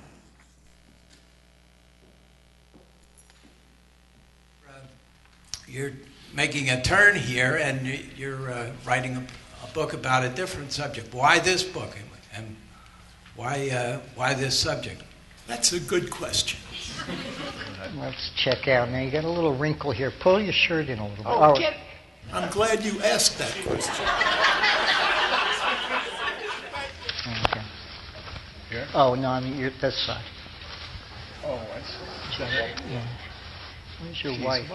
Writing books is what I do for a living. Oh, and take the pen out of your pocket or push it in yourself. Okay. And it's because I want to constantly grow my resume, or curriculum vitae, as we say here. Basically, I want to summarize here by, asking the question, how well do legislatures generally work? Hanging around state legislatures, studying state legislatures, writing about state legislatures, I learned, hey, guess what? I'm a quick study. I learned that governors are important. I didn't want to believe it, but I learned that governors were important. So I wanted to look at the policymaking process from a gubernatorial perspective. Outside of the President of the United States, being governor is the most important job in the nation. Maybe you would disagree with this, but I think of governors, and this is a compliment, and you might think of it as a compliment too, as caretakers, rather than, as people who transform government. I see their role as they do it, and probably in my eyes as they should do it, as taking care of the state for the next generation or the next governor. These are very skilled people for the most part. The people who become governor are generally pretty able. 52% of the governors I looked at had been in the legislature, so they had gotten training in the legislature. They knew legislators, they knew the process, they knew the issues. Most of them had built up respect for the legislature, which is very nice when you're dealing with the legislature, to respect them. The legislators don't get a hell of a lot. They're frustrated. They would like respect.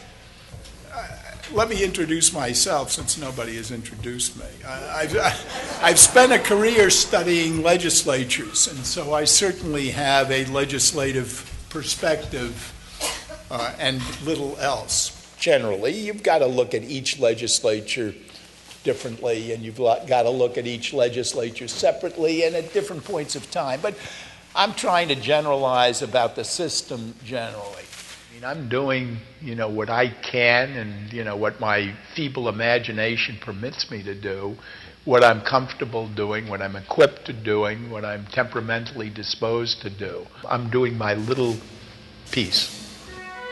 I'm an educator, and I also believe in our political system and our politics. I think politics is a great enterprise, and I think the more people know about it, really know about it, the better off people will be and the better off the political system will be.